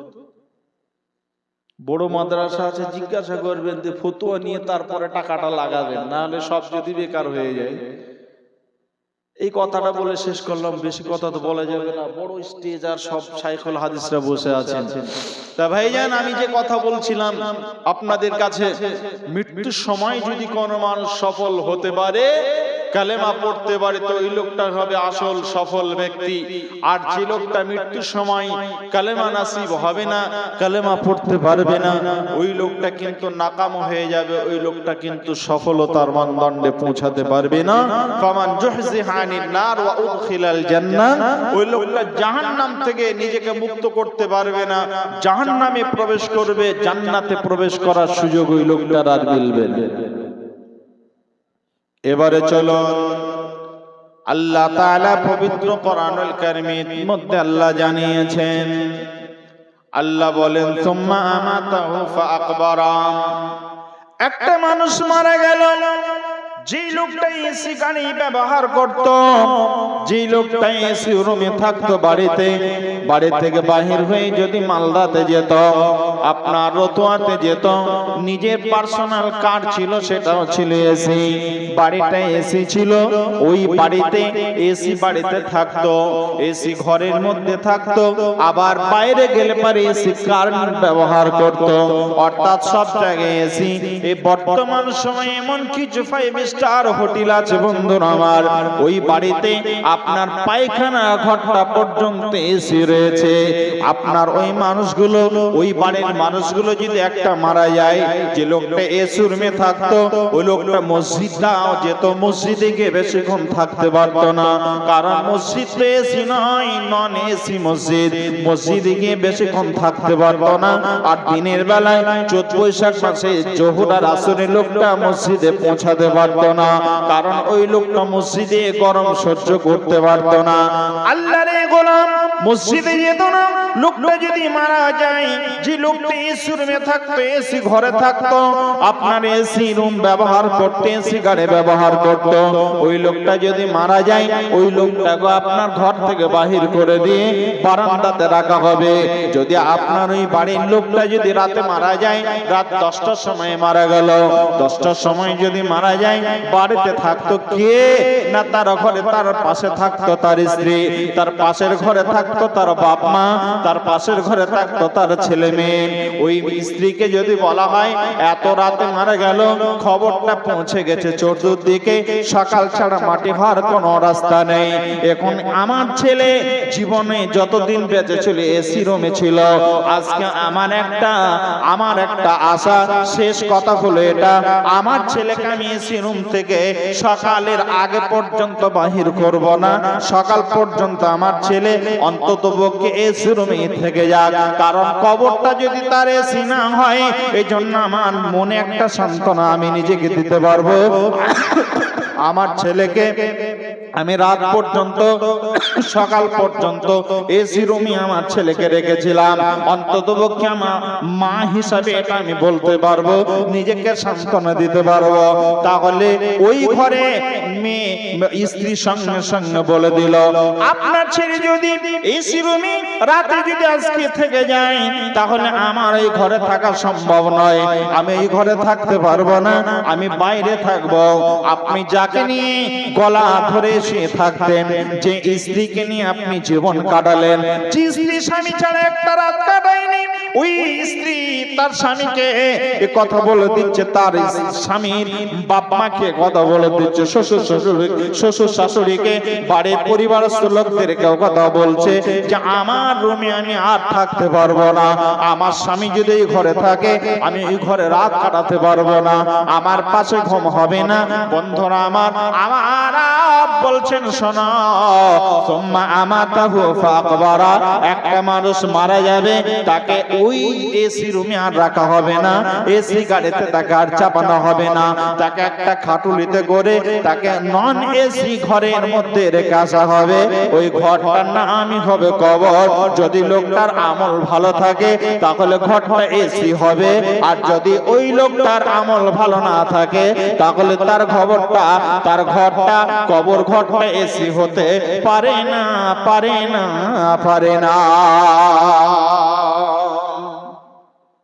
কিছু মানুষ আছে দেখবেন, গ্রাম বাংলাতে কিছু মানুষ আছে, লোকগুলোকে বলা হয়, আমাদের নদিয়ার ভাষায় তাদেরকে ক্যাট পাকা বলা হয়, আপনাদের দিকে কি বলে জানি না, মানে অতি পাকা, বুঝেন কি না, অতি পাকা। তা আমাদের ওই দিককার একটা গাইয়া ভাষাতে বলে ক্যাট পাকা।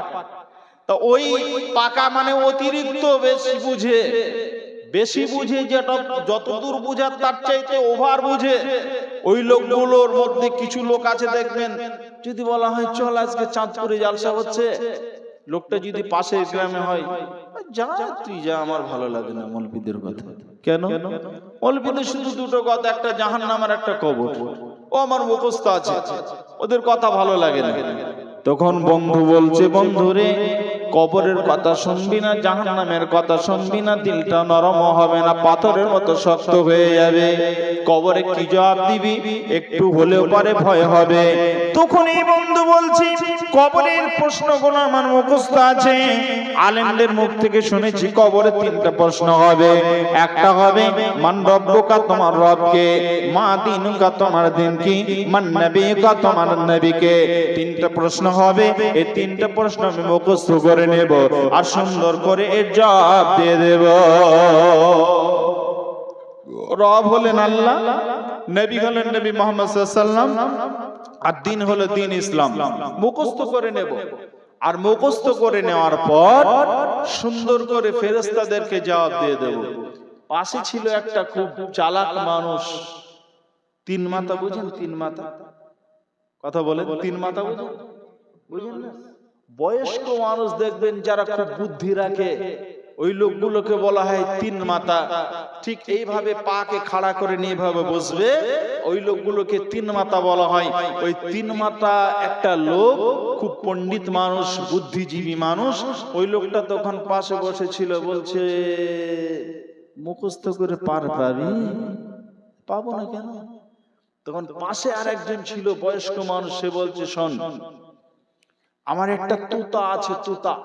কিছু মানুষ আছে দেখবেন পায়রা পুষতে ভালোবাসে কিনা, কিছু মানুষ আছে দেখবেন পায়রার পাশাপাশি বাজার থেকে তুতা কিনে নিয়ে আসবে, তারপরে টিয়া কিনে নিয়ে আসবে, খাঁচার মধ্যে রাখবে। এগুলোকে দেখতে খুব তার মন চাই, ভালো লাগে। তা একটা মানুষ গল্প করছে, বলছে আমার একটা তুতা কিনে নিয়ে এসেছি, তুতাটা যখন কোনো মানুষ যায়, পরিচিত অপরিচিত সবার সাথে আমার তুতা কথা বলে। পাশে একটা লোক ছিল, বলছে কথাবার্তা আর পাচ্ছি না, এই কথাটাই বলতে হবে। তো আবার কথা বলে নাকি?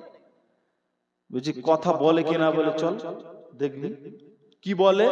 তো বলছে আমার তোতা প্রথমেই ঢোকার সঙ্গে সঙ্গে বলবে আসসালামু আলাইকুম, এক নম্বর কথা। দুই নম্বর কথা কেমন আছো, তিন নম্বর কথা আলহামদুলিল্লাহ ভালো আছি। তখন পাশে যারা ছিল এরা বলছে, এদের মধ্যে থেকে খুব বুদ্ধিজীবী মানুষ একটা ছিল, ও বলছে সুযোগ ভালোই হলো। যে কবর বিশ্বাস করে না, নামাজ ভালোবাসে না, মৌলবীদের কথা ভালো লাগে না, শুধু বলে যে মৌলবীদের দুটো কথা, একটা কবরের আযাব আর একটা হলো জাহান্নামের আযাব, একে ভালো একটা শিক্ষা দেওয়া হবে। কিভাবে? তো বলছে আপনার তোতা যে কথা বলে সেটা দেখতে চাই। তো বলছে চলো। তখন বলছে একা যাব না, যতগুলো লোক আছে চায়ের দোকানে সবাই যাবো, ৫-৭টা ১০টা, আরো ভালো হবে, সবাইকেই কথা বলবে। তখন এই লোকটার কথা মতো, ওই তোতার মালিকের কথা মতো সবাই মিলে তোতা দেখতে যাচ্ছে, তোতার কথা বলবে। আশ্চর্য কথা, অপরিচিত মানুষকে বলবে, এটা আশ্চর্য হয়ে যাচ্ছে। কিন্তু এদের মধ্যে একটা খুব চালাক লোক ছিল, সে বলছে পাশে বাড়ি, আমি বাড়ি থেকে প্রস্রাব করে আসি বা বাড়ি থেকে ঘুরে আসি। শীতের সময় চাদরের ভিতরে একটা বড় বিড়াল ছিল বাড়িতে, কালো। ওই বিড়ালটাকে বগলে ভরে নিয়ে চাদর চাপা দিয়ে এবার ও যাচ্ছে। বলছে চল, কে যাবে আগে? বলছে ওই বিড়ালওয়ালাকে বলছে তুই বিশ্বাস করিস না আমার কথা, তুই আগে চল। এ মনে মনে ভাবছে আমি এটাই তো খুঁজছিলাম, আগে গেলে পারে কাজটা ভালো হবে। যেমনি আগে আগে যাচ্ছে, সামনের ওই বিড়ালের মুখটা সরিয়ে দিয়ে, চাদরটা সরিয়ে দিয়ে বিড়ালের মুখটা বাহির করে বিড়ালটাকে বগল করে চাপ দিয়েছে। বিড়ালটা বড় বড় করে চোখ করে ওই তোতার দিকে তাকিয়েছে। যেমনি তোতার দিকে তাকিয়েছে, তোতা সব ভুলে গিয়ে তখন খাঁচার চতুর্দিকে ঘুরতে শুরু করেছে। কোন দিক দিয়ে রাস্তা আছে পালাবার, ওই দিক দিয়ে পালিয়ে যাব, বাঁচার কোনো রাস্তা নেই। আল্লাহ রাব্বুল আলামিন ঠিক এইভাবে বলছেন, রে ওই গোলামের দল যারা কবরের বিশ্বাস করো না, যারা কবরে দুইজন ফেরেশতা আসবেন, একজন নাকির একজন মুনকির। এই ফেরেশতারা তোমাদেরকে প্রশ্ন করবে তিনটা। এই তিনটা প্রশ্ন মুখস্থ করে গেলে পারে তোমরা ওই দিন উদ্ধার হতে পারবে না, জবাব দিতে পারবে না। এই তোতার মালিক যেমন তোতার জন্য অনেক কথা বলছিল, যেমনি বিড়াল দেখেছে তোতা সব মুখস্থ বিদ্যা ভুলে গেছে, ঠিক একইভাবে কোন মানুষ মানুষ যদি আল্লাহর এই জমিনে মুখস্থ করে যায়, ওই লোকটা তুতার মতো ওই ফেরেশতা দেখার সঙ্গে সঙ্গে তোতা যেমন বিড়াল দেখেছে তার মুখস্থ বিদ্যা ভুলে গেছে, আল্লাহর গোলাম যারা এই জমিনে মুখস্থ করে যাবে, বলছো তোমরা যেমনি আল্লাহর ফেরেশতা দেখতে পাবে সব তোতার মতো ভুলে যাবে, তোমাদের বাঁচার কোনো রাস্তা থাকবে না। ওই দিনে ফেরেশতা তোমাদেরকে মজবুত করে ধরবে আর টানতে টানতে জাহান্নামে নিক্ষেপ করবে। বন্ধুরা আমার, আমি আপনাদের সামনে বলছিলাম, তাহলে যে লোকটা কবরের জীবনে সাকসেস হতে চায়, লোকটাকে আপনার দুনিয়াতে ভালো আমল করতে হবে। আজকের এই মজলিসে শেষ পর্যন্ত থাকতে হবে। আপনি ভালো কথা শুনবেন, এরপরে আপনাদের কাছে আমি বলছিলাম যে কথা, মৃত্যুর সময় যে লোকটা কালেমা পড়তে পারলো আর শয়তানের ধোঁকা খেলো না, ওই লোকটা মৃত্যুর সময় সাকসেস হলো। যে লোকটা কবরের জীবনে আপনার ফেরেশতাদের সামনে সুন্দর করে জবাব দিয়ে দিল, ওই লোকটা কবরের জীবনটা সাকসেস হয়ে গেল। এরপরে আল্লাহ রাব্বুল আলামিন বলেন, আল্লাহ রাব্বুল আলামিনের নবীর ফেরেশতারা, আল্লাহ রাব্বুল আলামিনের নবীর সাহাবীরা, তারা নিজের জীবন দিয়ে আল্লাহ রাব্বুল আলামিন পবিত্র কোরআনুল কারীমে আল্লাহ তাআলা বলেছেন, আল্লাহ রাব্বুল আলামিন বলছেন, ইন্নাল্লাহা আশতারা মিনাল মুমিনিনা আনফুসাহুম ওয়া আমওয়ালাহুম বিআন্না লাহুমুল জান্নাহ। আল্লাহ রাব্বুল আলামিন বলছেন, হে আমার মুমিন বান্দারা, নিশ্চয়ই আমি আল্লাহ তাআলা তোমাদের সঙ্গে বিনিময় করতে চাই। বিনিময়টা কি? আল্লাহ বলছেন বিনিময় হলো, ধরে নিন আমার বাড়ি হলো নদিয়া, আমার বাড়ি হলো নদিয়া পলাশী, আর আপনাদের বাড়ি হলো হরিশ্চন্দ্রপুর। একটা মানুষ হরিশ্চন্দ্রপুরের, একটা মানুষ আমার পলাশীতে, ওই লোকটা চাকরি সূত্রে হোক ব্যবসার সূত্রে হোক প্রায় 20 বছর ধরে পলাশীতে আছে, ওই জায়গাতে 2 বিঘা জমি কিনেছে। সেই লোকটা ওখানে একটা সুন্দর বাড়ি বানিয়েছে। হরিশ্চন্দ্রপুরের মানুষটা আর ওখানে থাকতে মন চাইছে না, আর হঠাৎ করে লোকটার এবার মনের একটা উদয় হলো মনে মনে, যে আমি এই পলাশীর মাটিতে আর থাকবো না, এখান থেকে আমাকে বাড়িতে থাকতে হবে। বাড়ি কোথায়? হরিশ্চন্দ্রপুর এলাকায়।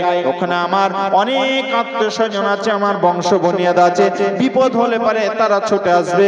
এখানে আমার বিপদে কেউ আসার নেই, বন্ধু তারা আসতেও পারে না আসতে পারে, আমার বংশের লোক নেই, আমার চাচাতো ভাই নেই, মামাতো ভাই নেই, খালাতো ভাই নেই, এখানে আমার আত্মীয় স্বজন আপনজন বলতে কেউ নেই। অতএব আমার ছেলেরা বিপদে পড়লে পারে তাদেরকে বিপদ থেকে উদ্ধার করার কেউ নেই, অতএব এখানে থাকবো না, আমি আমার এলাকাতে চলে যাব। কিন্তু আমার সমস্যা হলো 2 বিঘা জমি। 2 বিঘা জমি, 1 বিঘা, 2 বিঘা জমি, একটা বাড়ি। কিছু বলছো? বুঝতে পেরেছি।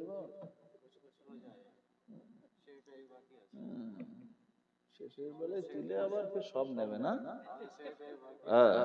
দাঁড়ান একটু থামেন। মুসলমানি করতে গেলে পর আগে ধামাতে বসাতো, আগে বসাতো না? হ্যাঁ, একটু বসেন, ধামাতে কেবল বসাচ্ছি, আর 10 মিনিট বসেন। আমি আপনাদের কাছে কি বলছিলাম মনে আছে? ফেরেশতা তো শেষে, যারা চলে যাচ্ছে রে কি পস্তানো পস্তাবে রে, আল্লাহ করলাম কি করলাম কি, নদিয়া থেকে মলপি নিয়ে এলাম, জীবনে যা শুনিনি তাই দেখাবে রে, আর বাড়ি চলে গেলাম। তবে একটা কথা বলি, আপনারা কিন্তু কেউ বলবেন না বা দেখে গিয়ে ওদেরকে বর্ণনা শোনাবেন না যে ফেরেশতা দেখে এলাম এরকম এরকম কালার, এরকম এরকম রং, স্টেজের পিছনে আছে, আসতে বললেই চলে আসবে। থামেন, বলছিলেন কি কথা? 2 বিঘা জমি, একটা বাড়ি। আমার এখানে, আমি ব্যবসার সূত্রে বা এখানে চাকরির সূত্রে এখানে আছি, আমার ঠিক একই কন্ডিশন। এবার আমি বলছি এখানে আর থাকবো না, আমি নদিয়ায় চলে যাব। আর এখানকার মানুষ নদিয়াতে যিনি আছেন উনি বলছেন আমিও চলে আসব, কিন্তু আমার সাথে আগে থেকেই পরিচয় আছে। আমি বললাম ভাই এক কাজ করেন, আমারও থাকতে মন চাই না আর আপনারও থাকতে মন চাই না, তাহলে এক কাজ করেন, আমার এই 2 বিঘা জমি আর বাড়িটা আপনি নিয়ে নেন, আর এখানকার জায়গা আর বাড়ি আপনি আমাকে দিয়ে দেন। এটাকে বলা হয় বিনিময় করা। আমি নিয়ে নিলাম তার জায়গা জমি বাড়ি ঘর, আর সে নিয়ে নিয়ে নিল আমার জায়গা আর জমি বাড়ি ঘর, সে নিয়ে নিল আমারটা, আমি তারটা নিয়ে নিলাম, এটাকে বলা হয় বিনিময় করা।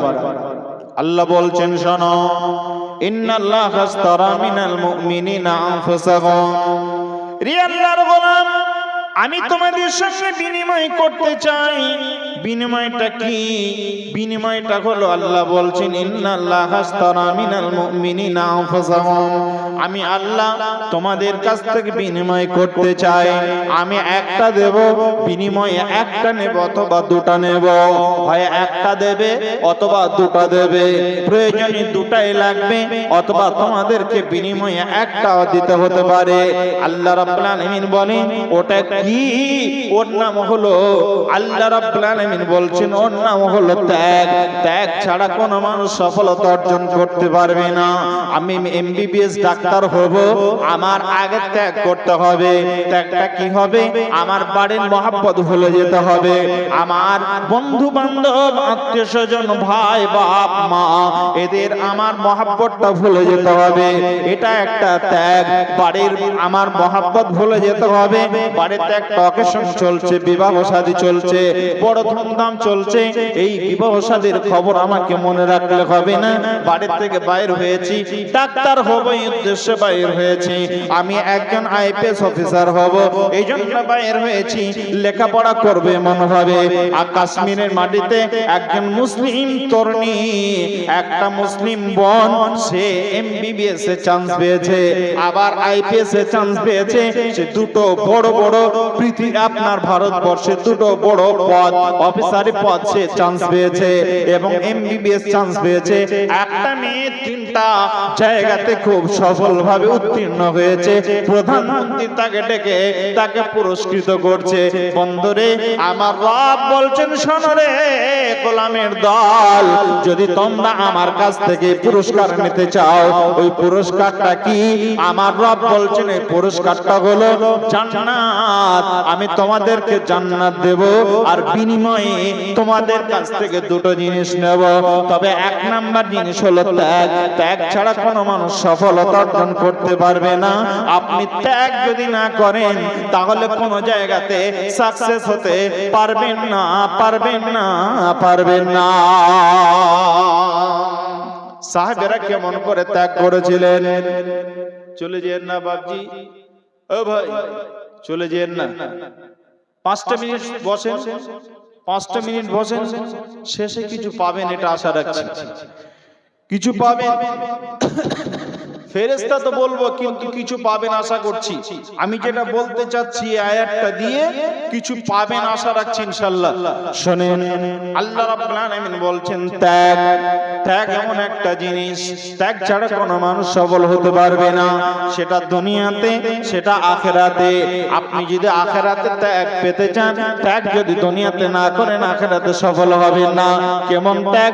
আপনার পাশে একজন ব্যক্তি নেশা করছে, আপনার মন চাচ্ছে দুটান দিলে পরে ভালো হতো, কিন্তু আপনার ভয় হচ্ছে আল্লাহ জাহান্নামে দিয়ে দিতে পারে, আল্লাহ এটাকে হারাম করেছে। আপনার পাশে কেউ মদ খাচ্ছে, আপনার মন চাচ্ছে আমি একবার খেয়ে দেখি, আপনার মন চাচ্ছে, কিন্তু আল্লাহকে ভয় করলেন, আপনি ত্যাগ করলেন দুনিয়াতে, আপনি পেয়ে যাবেন আখিরাতে। বন্ধুরা আমার, আপনার দুনিয়াতে একটা নারীকে দেখে আপনার পছন্দ হলো, আপনার প্রতিবেশী একটা বোনকে দেখে আপনার খুব মনে লাগলো, পছন্দ হলো, আপনার মন চাচ্ছে মেয়েটার সাথে প্রেম করি, যদি বিবাহ করতে না পারি তাহলে একটু তার সঙ্গে গল্প করি, তার সঙ্গে একটু আমার মনের খেয়ালটা বলে দিই, মনের বাসনাটা তাকে বলে দিই। বন্ধুরা আমার, আবার এমন কিছু মানুষ আছে অনেকের সঙ্গে জিনা করার জন্য মনস্থির করে নেই, আর ওই লোকটা যদি জিনা করে নেই আখিরাত তার শেষ হয়ে যাবে। যেমনি জিনা করতে যাবে, জিনার মনে মনে সে জিনা করার জন্য সংকল্প করছে, যেমনি সংকল্প করেছে তার ভিতরে আল্লাহর ভয় চলে এসেছে, সঙ্গে সঙ্গে ত্যাগ করে দিল। আল্লাহ, তোমার এই বান্দিকে যদি আমি গ্রহণ করে নি, আমার এত জীবন সঙ্গিনী নয়, এ তো আমার জন্য, এটা এই মেয়েটি আমার জন্য তো হালাল নয়, এ তো আমার জন্য অবৈধ, এ তো আমার জন্য হারাম, একে যদি আমি হালাল মনে করে নি তাহলে আমার আখিরাতটা নষ্ট হয়ে যাবে। এই জায়গাতে আপনি ত্যাগ করে নিলেন। বন্ধুরা আমার, ত্যাগ ছাড়া আপনি সফল হতে পারবেন না, পারবেন না। এই জন্য আমার রব বলছেন শোনো, আল্লাহর নবীর সাহাবেরা কেমন করে ত্যাগ করেছিলেন। আল্লাহর নবী একটা যুদ্ধের জন্য দামামা বাজিয়ে দিলেন, যুদ্ধের খবরটা সাহাবীদের মাঝে ঘটে সবার কাছে পৌঁছে গেল। ওই যুদ্ধটা কোন যুদ্ধ ছিল? ঐতিহাসিকগণ বলেছেন এটাই ছিল ইসলামের শেষ যুদ্ধ। এই যুদ্ধটার নাম ছিল তবুকের যুদ্ধ। তবুকের যুদ্ধে বিশ্বনবী আমার সাহাবীদের বললেন, তোমাদের কাছে কার কাছে কি মাল আছে তোমরা আল্লাহর রাস্তাতে বাইতুল ফান্ডে জমা করে দাও।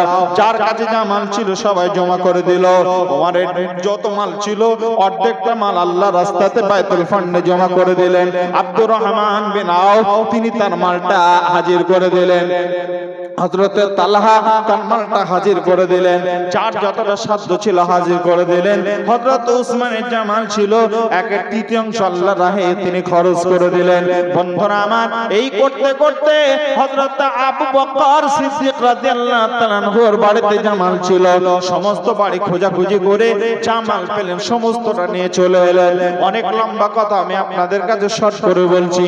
এরপরে বিশ্বনবী মুহাম্মদ রাসূলুল্লাহ সাল্লাল্লাহু আলাইহি ওয়াসাল্লাম তিনি সাহাবীদের বললেন, রে সাহাবীর দলেরা, এবার তোমাদেরকে যুদ্ধের ময়দানে যেতে হবে। এই যুদ্ধটা শুধু তবুকের যুদ্ধ নয়, এটা আপনার মুতার যুদ্ধটাও ঘটেছিল। আল্লাহর নবী মুতার প্রান্তে এই রকম ভাবে সাহাবীদেরকে নিয়ে চলে গেলেন। মুতার প্রান্তে সাহাবীরা যেমনি চলে গেলেন, সাহাবীরা ওই যুদ্ধের ময়দানে যুদ্ধ করতে করতে করতে করতে এক পর্যায়ে এই যুদ্ধে বিজয়ী হলেন।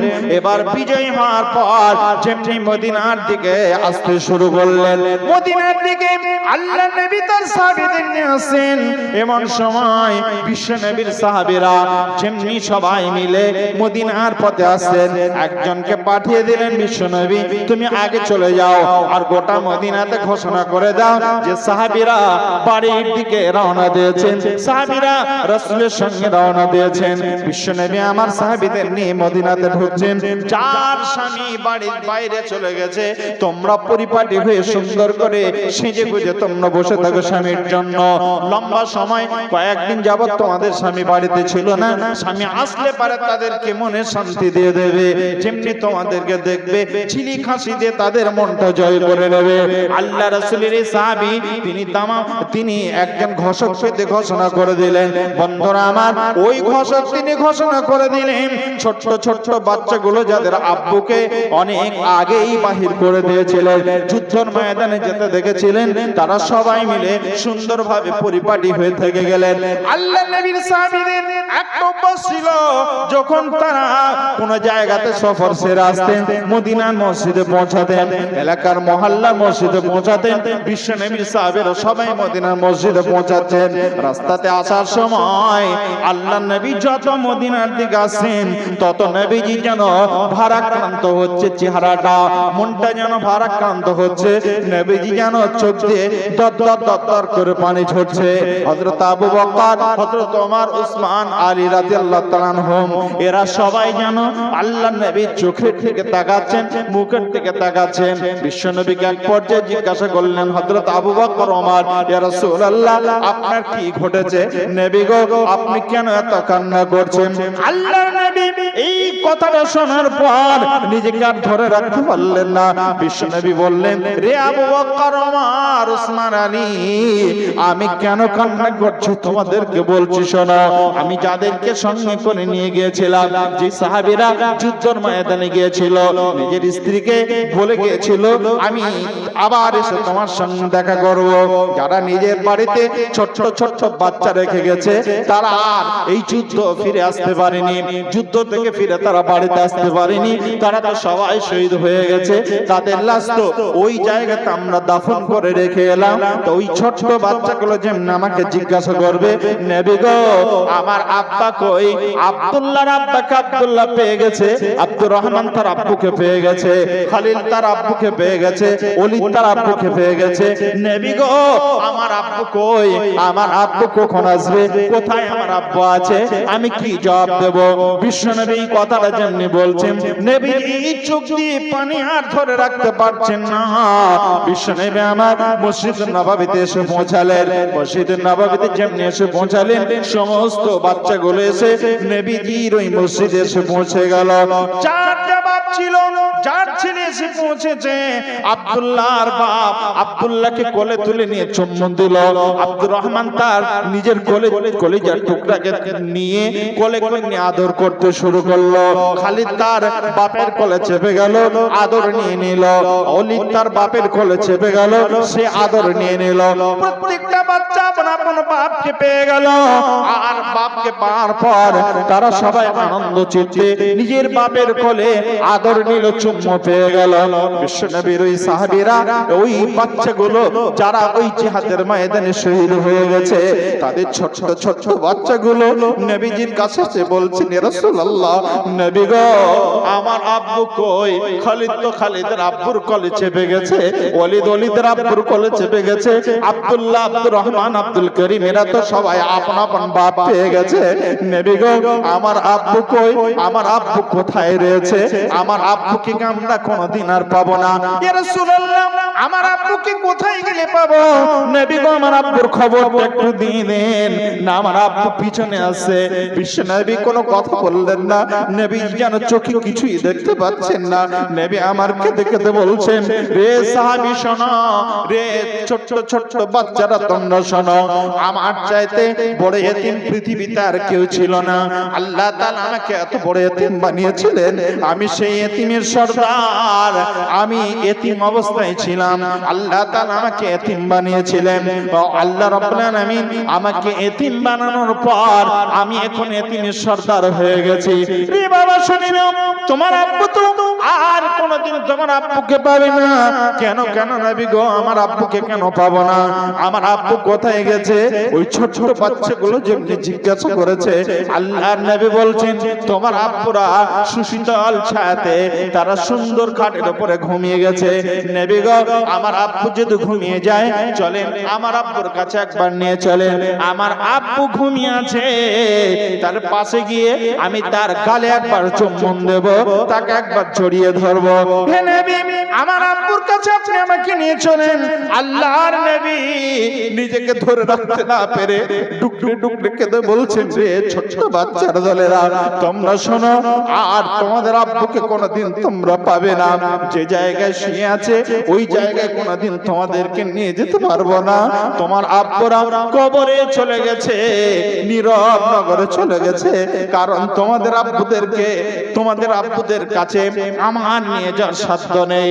তবে তোমার আব্বুরা ওই দিন তোমাদেরকে কোলে নেবে, কিয়ামতের দিন ছাড়া তাদের সঙ্গে সাক্ষাৎ হওয়ার আর কোনো উপায় নেই। তাদেরকে আর কোনোদিন তোমরা দুনিয়াতে দেখতে পাবে না, পাবে না, পাবে না। আল্লাহর নবী, তাহলে আমার আব্বু কোথায়? নবীজি বললেন, তোমার আব্বুরা জিহাদের ময়দানে শহীদ হয়ে গেছে। যে স্ত্রীগুলো নিজের স্বামীকে শহীদ হতে শুনেছে, নিজের স্বামী শহীদ হয়ে গেছে খবরটা শুনেছে, তারা নিজেদেরকে বিধবার মতো দেখতে শুরু করেছে। যে মেয়েটার স্বামী নেই, ওই মেয়েটা জানে তার দুনিয়া তার কিছুই নেই, গোটা দুনিয়া তার জন্য অন্ধকার হয়ে যায়।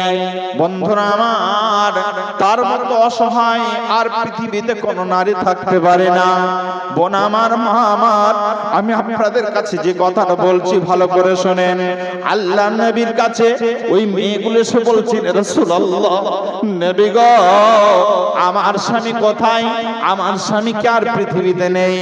আল্লাহ নবী তাদের সামনে দাঁড়িয়ে বললেন, মা রে, আমার মেয়েরা, রে মেয়ের দলেরা, রে বেটির দলেরা, রে মায়ের দলেরা, তোমরা শোনো, তোমাদের স্বামী আর পৃথিবীতে বেঁচে নেই, তারা ইহকাল থেকে পারলৌকিক জীবনে চলে গেছে। তোমাদের স্বামীদেরকে আমি আর নিয়ে এসে দিতে পারবো না, তোমরা বিধবা হয়ে গেছো। তোমাদের ছোট ছোট বাচ্চাগুলো তারা সারা জীবন কাঁদলে পারো, আব্বু আব্বু করলে পারো, তারা আর কোনোদিন আব্বুকে পাবে না। তোমাদের বাচ্চাদেরকে এতিম বানিয়ে চলে গেছে, ওই বাচ্চাগুলোকে আর তারা কোনোদিনের জন্য পাপ খুঁজে পাবে না। আল্লাহ নবী বলেন, এতিম সন্তানের মাথায় যদি কোনো মানুষ হাত বুলিয়ে দেয়, সে যত কঠিন হৃদয়ের লোক হোক না কেন, আল্লাহ তাআলা তার দিলকে নরম করে দেন। ওই বাচ্চাগুলোর কথা একটা আপনাদের বলি বন্ধুরে, আমি একটা মাদ্রাসার একজন পরিচালক, একটা মাদ্রাসা পরিচালনা করি। আমার মাদ্রাসাতে 350 ছাত্র আছে। এরকমই জালসা করে একদিন রাতে ফিরছি, আমি যেমনি বাড়িতে মাদ্রাসায় পৌঁছেছি তখন প্রায় বাজে কয়টা না, 2:30 3টা বাজে। ফজরের আগের মুহূর্তে গিয়ে পৌঁছেছি, হঠাৎ করে একটা ঘরের পাশ দিয়ে যাচ্ছি, একটা ছেলে যেন কান্না করছে, আওয়াজটা বুঝতে পারলাম। আমি পাশে গিয়ে বলছি, আমি মাওলানা মুখতার এসেছি। কে কান্না করছো রে বেটা, বাইরে হয়ে এসো। কি হয়েছে বাবু, কেন কান্না করো? ছেলেটা কিছুক্ষণ পর ঘরটা খুলে এবার বাইরে হয়ে এলো, দেখে একটা ছোট্ট ছেলে, ছেলেটার বাপ নেই আমি ভালো করে জানি। এবার ছেলেটা কান্না করছে। আমি বললাম, কি হয়েছে এত রাতে কান্না করছো, শরীর খারাপ? বলছে না, শরীর খারাপ নাই। কি হয়েছে, কেন কান্না করছো? বলছে, জি আমি কান্না করছি এজন্য, আজকে অমুক ভাইয়ের আব্বু এসেছিল, আর ওই ভাইটার আব্বু যখন বাড়ি মাদ্রাসায় এসেছিল, তার জন্য সুন্দর কয়েক রকমের মিষ্টি নিয়ে এসেছিল। তার বাপ ওই ছেলেটাকে মিষ্টি খাইয়ে দিল। আমার তখন থেকে আমার বাপের কথাটা হৃদয় থেকে যায় না, আমার স্মৃতি থেকে আর যাচ্ছে না। আমি সেই সময় থেকে এখনো পর্যন্ত পানি পর্যন্ত খেতে পারছি না। আমার বারবার আব্বুর কথা মনে পড়ছে। যখন আমার আব্বু বাইরে থেকে বাড়িতে আসতো, আমার আব্বু তো ব্যবসা করতো, ব্যবসাদার মানুষ ছিলেন। যখন বাড়িতে আসতেন খালি হাতে কোনোদিন বাড়িতে ঢুকতেন না। আমার আব্বু আমার জন্য, আমার ভাইয়ের জন্য, আমার বোনের জন্য কিছু না কিছু নিয়ে আসতেন। আজকে আমার আব্বু যদি থাকতো তাহলে এই ভাইটার মতো আমার সামনে নিয়ে এসে মিষ্টি আমাকে খাইয়ে দিত। আমার আব্বু নেই বলে আমার জীবনের জন্য মিষ্টি খাওয়া বন্ধ হয়ে গেছে। আমাকে কে মিষ্টি খাইয়ে দেবে? ছেলেটাকে বললাম, বাবা তুমি কেঁদো না, আগামীকাল আমার মালদাতে জালসা আছে, আমি যখন বাড়ি আসবো যাওয়ার সময় তোমার জন্য মিষ্টি কিনে নেব। আর আজকে আমার বাড়ি আসার কথা ছিল না, তোমার জন্য খাস করে বাড়ি আসবো, যত কষ্ট হোক না কেন তোমার জন্য বাড়ি আসবো। একটা ছেলেকে বললাম, অমুক দোকান থেকে মিষ্টি কিনে নিয়েছে, ছেলেটাকে খাইয়ে দিও। এরপরে আমার মন যেন শান্তি পেল না, তার জন্য মিষ্টি কিনে নিয়ে আবার মাদ্রাসায় চলে গেলাম। তাকে ওই রাতে ডেকে ডেকে তুলিয়ে আর নিজ হাতে তাকে মিষ্টি খাইয়ে দিলাম। বন্ধুরা আমার, আমি আপনাদের বলতে চাই, যে বাচ্চাগুলোর মা নেই, যে বাচ্চাগুলোর দুনিয়াতে বাপ নেই, তাদের জীবনে চাওয়া পাওয়া বলতে কিছুই থাকে না, তাদের আশা কেউ মেটাবার থাকে না। আল্লাহ রাব্বুল আলামিন তাদেরকে এক পর্যায়ে যখন বড় করেন, বড় করার পরেও তারা মায়ের আদর, বাপের আদর কোনোদিন তারা পায় না। আল্লাহর নবী নিজের সাহাবীরা ত্যাগের মাধ্যমে নিজের জীবনটা সাকসেস করেছিলেন, নিজেকে সফলতার জায়গায় পৌঁছে দিয়েছিলেন। আল্লাহ তাআলা এই কথাই বলেছেন, যেই জান্নাতে তারা পৌঁছাবে, শহীদ যারা হয়ে যাবে তারা সফলতার মানদণ্ডে পৌঁছে যাবে। শহীদ কোনদিন আপনার আনসাকসেস হবে না। আল্লাহকে খুশি করার জন্য যারা জীবন দেবে তারা সফল হবে। এইজন্য আজকে আমি আপনাদের সামনে বলতে চাই যে কথা, এরপরেও আরো সফলতার কিছু কথা আপনাদের কাছে বলার মতো ছিল, কিন্তু বলার পরিস্থিতি যেন আর নেই, কারণ রাত প্রায় 1টা বেজে গেল।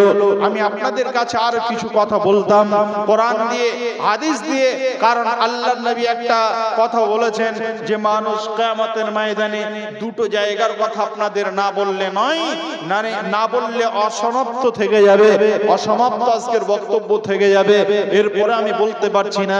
তার মধ্যে একটা জায়গা হলো আল্লাহ তাআলা পুল সিরাত রেখেছেন, যে পুল সিরাত প্রত্যেকটা মানুষকে আল্লাহ তাআলা নবী বলেছেন, ওয়া ইনদা সিরাতি ইযা উদিয়া বাইনা ফি জাহরি জাহান্নাম, জাহান্নামের উপরে যে সেতু বা ব্রিজটা রাখা হয়েছে এরই নাম হলো পুল সিরাত। ওই পুল সিরাত প্রত্যেকটা মানুষকে পার হতেই হবে। কোন মানুষ পার না হয়ে ওই লোকটা আপনার জান্নাতে পৌঁছাতে পারবে না। পুল সিরাত কেমন? এই দিকটা হলো আপনার কিয়ামতের ময়দান, আর এই জায়গাটা হলো পুল সিরাত, আর এখান থেকে এদিকটা হলো আপনার জান্নাত। এই জায়গাটা যতক্ষণ পর্যন্ত অতিক্রম না করেছে ততক্ষণ পর্যন্ত জান্নাতে পৌঁছাতে পারবে না। ওই জায়গাটার নাম হলো পুলসিরাত। পুলসিরাতের চারটা বৈশিষ্ট্য আছে। এক নাম্বার হলো পুলসিরাত হবে খুব চিকন, খুব মানে চিকন, খুব সরু। আর দুই নাম্বার হবে ওটা হবে খুব ধারালো। আর তিন নাম্বার হবে পুলসিরাতটা হবে খুব পিছল। আর চার নাম্বার হবে পুলসিরাতটা হবে আপনার খুব গাঢ় অন্ধকার। তাহলে চারটা বৈশিষ্ট্য থাকবে। একটা হবে চিকন ধারালো, দুই নাম্বার ধারালো, আর তিন নাম্বার হবে পিছল, আর চার নাম্বার হবে পুলসিরাতটা হবে খুব গাঢ় অন্ধকারে জায়গায় অবস্থিত।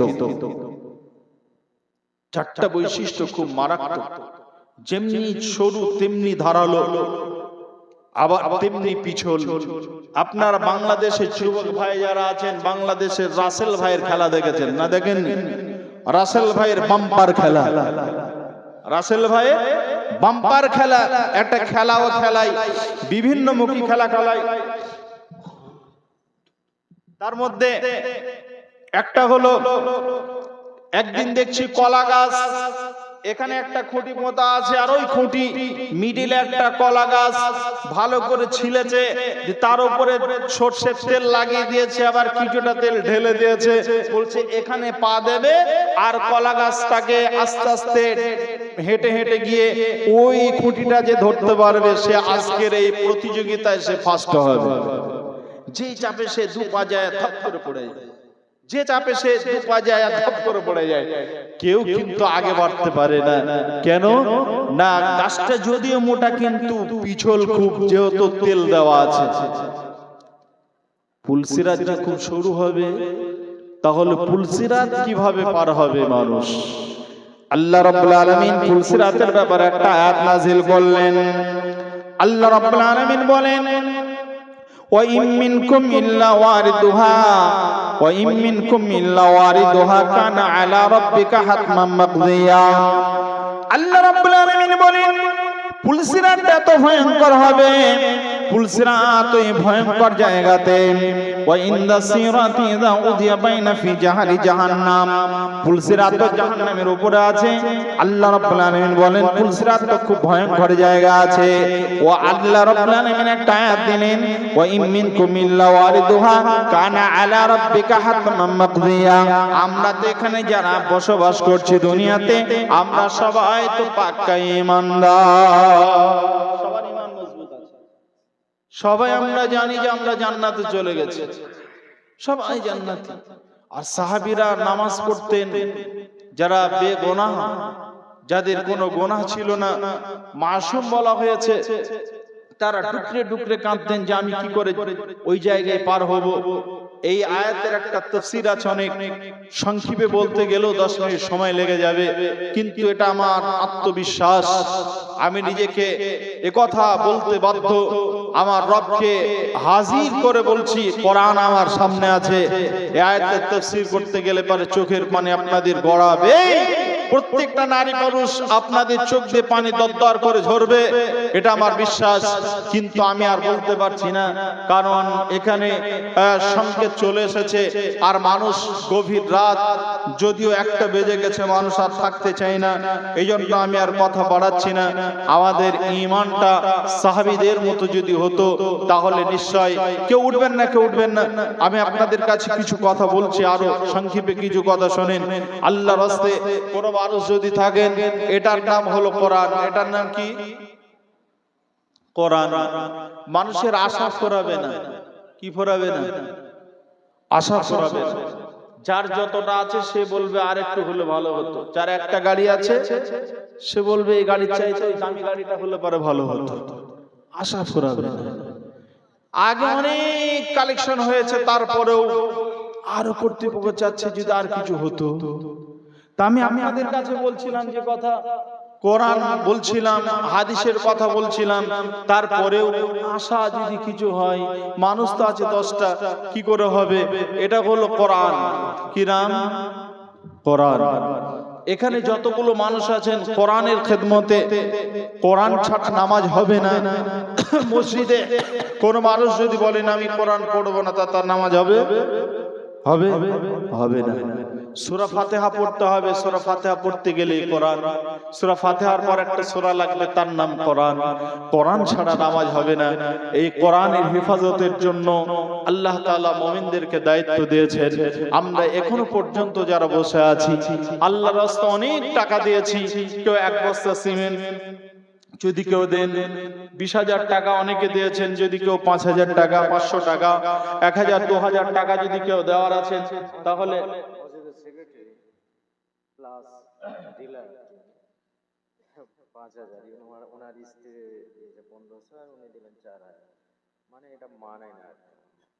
কোনটা জি আপনি ডিলার সাহেব আপনি? আচ্ছা, উনি সবার ডিলারে টাকাও তো গুনছেন, টাকারও তো ডিলার দিচ্ছে। আল্লাহ যাকে দেয় তাকে ঢেলে দেয় নাকি একটা কথা আছে, যাকে দেয় তাকে ঢের দেয়, আর যার নেই তার কিছুই নেই। তো আল্লাহ আপনাকে দিয়েছে, একটা কাজ করেন, এখানে দিয়েছে 5.5 আর 4,500 টাকা আপনার কাছে আমরা দাবি রাখছি গভীর রাতে আল্লাহকে খুশি করার জন্য। গভীর রাতে দেবেন, কিছু গজল বলছি। এই গভীর রাতে আপনারা আল্লাহকে খুশি করার জন্য গভীর রাতে আপনারা দান করেন, ইনশাআল্লাহ। কার জন্য দান করবেন? না, অনেকের বাপ মারা গেছে, অনেকের বাপ মারা গেছে, গেছে না যায়নি? বাপ মারা গেছে, কত সুন্দর ঘর ছিল, এসি রুমে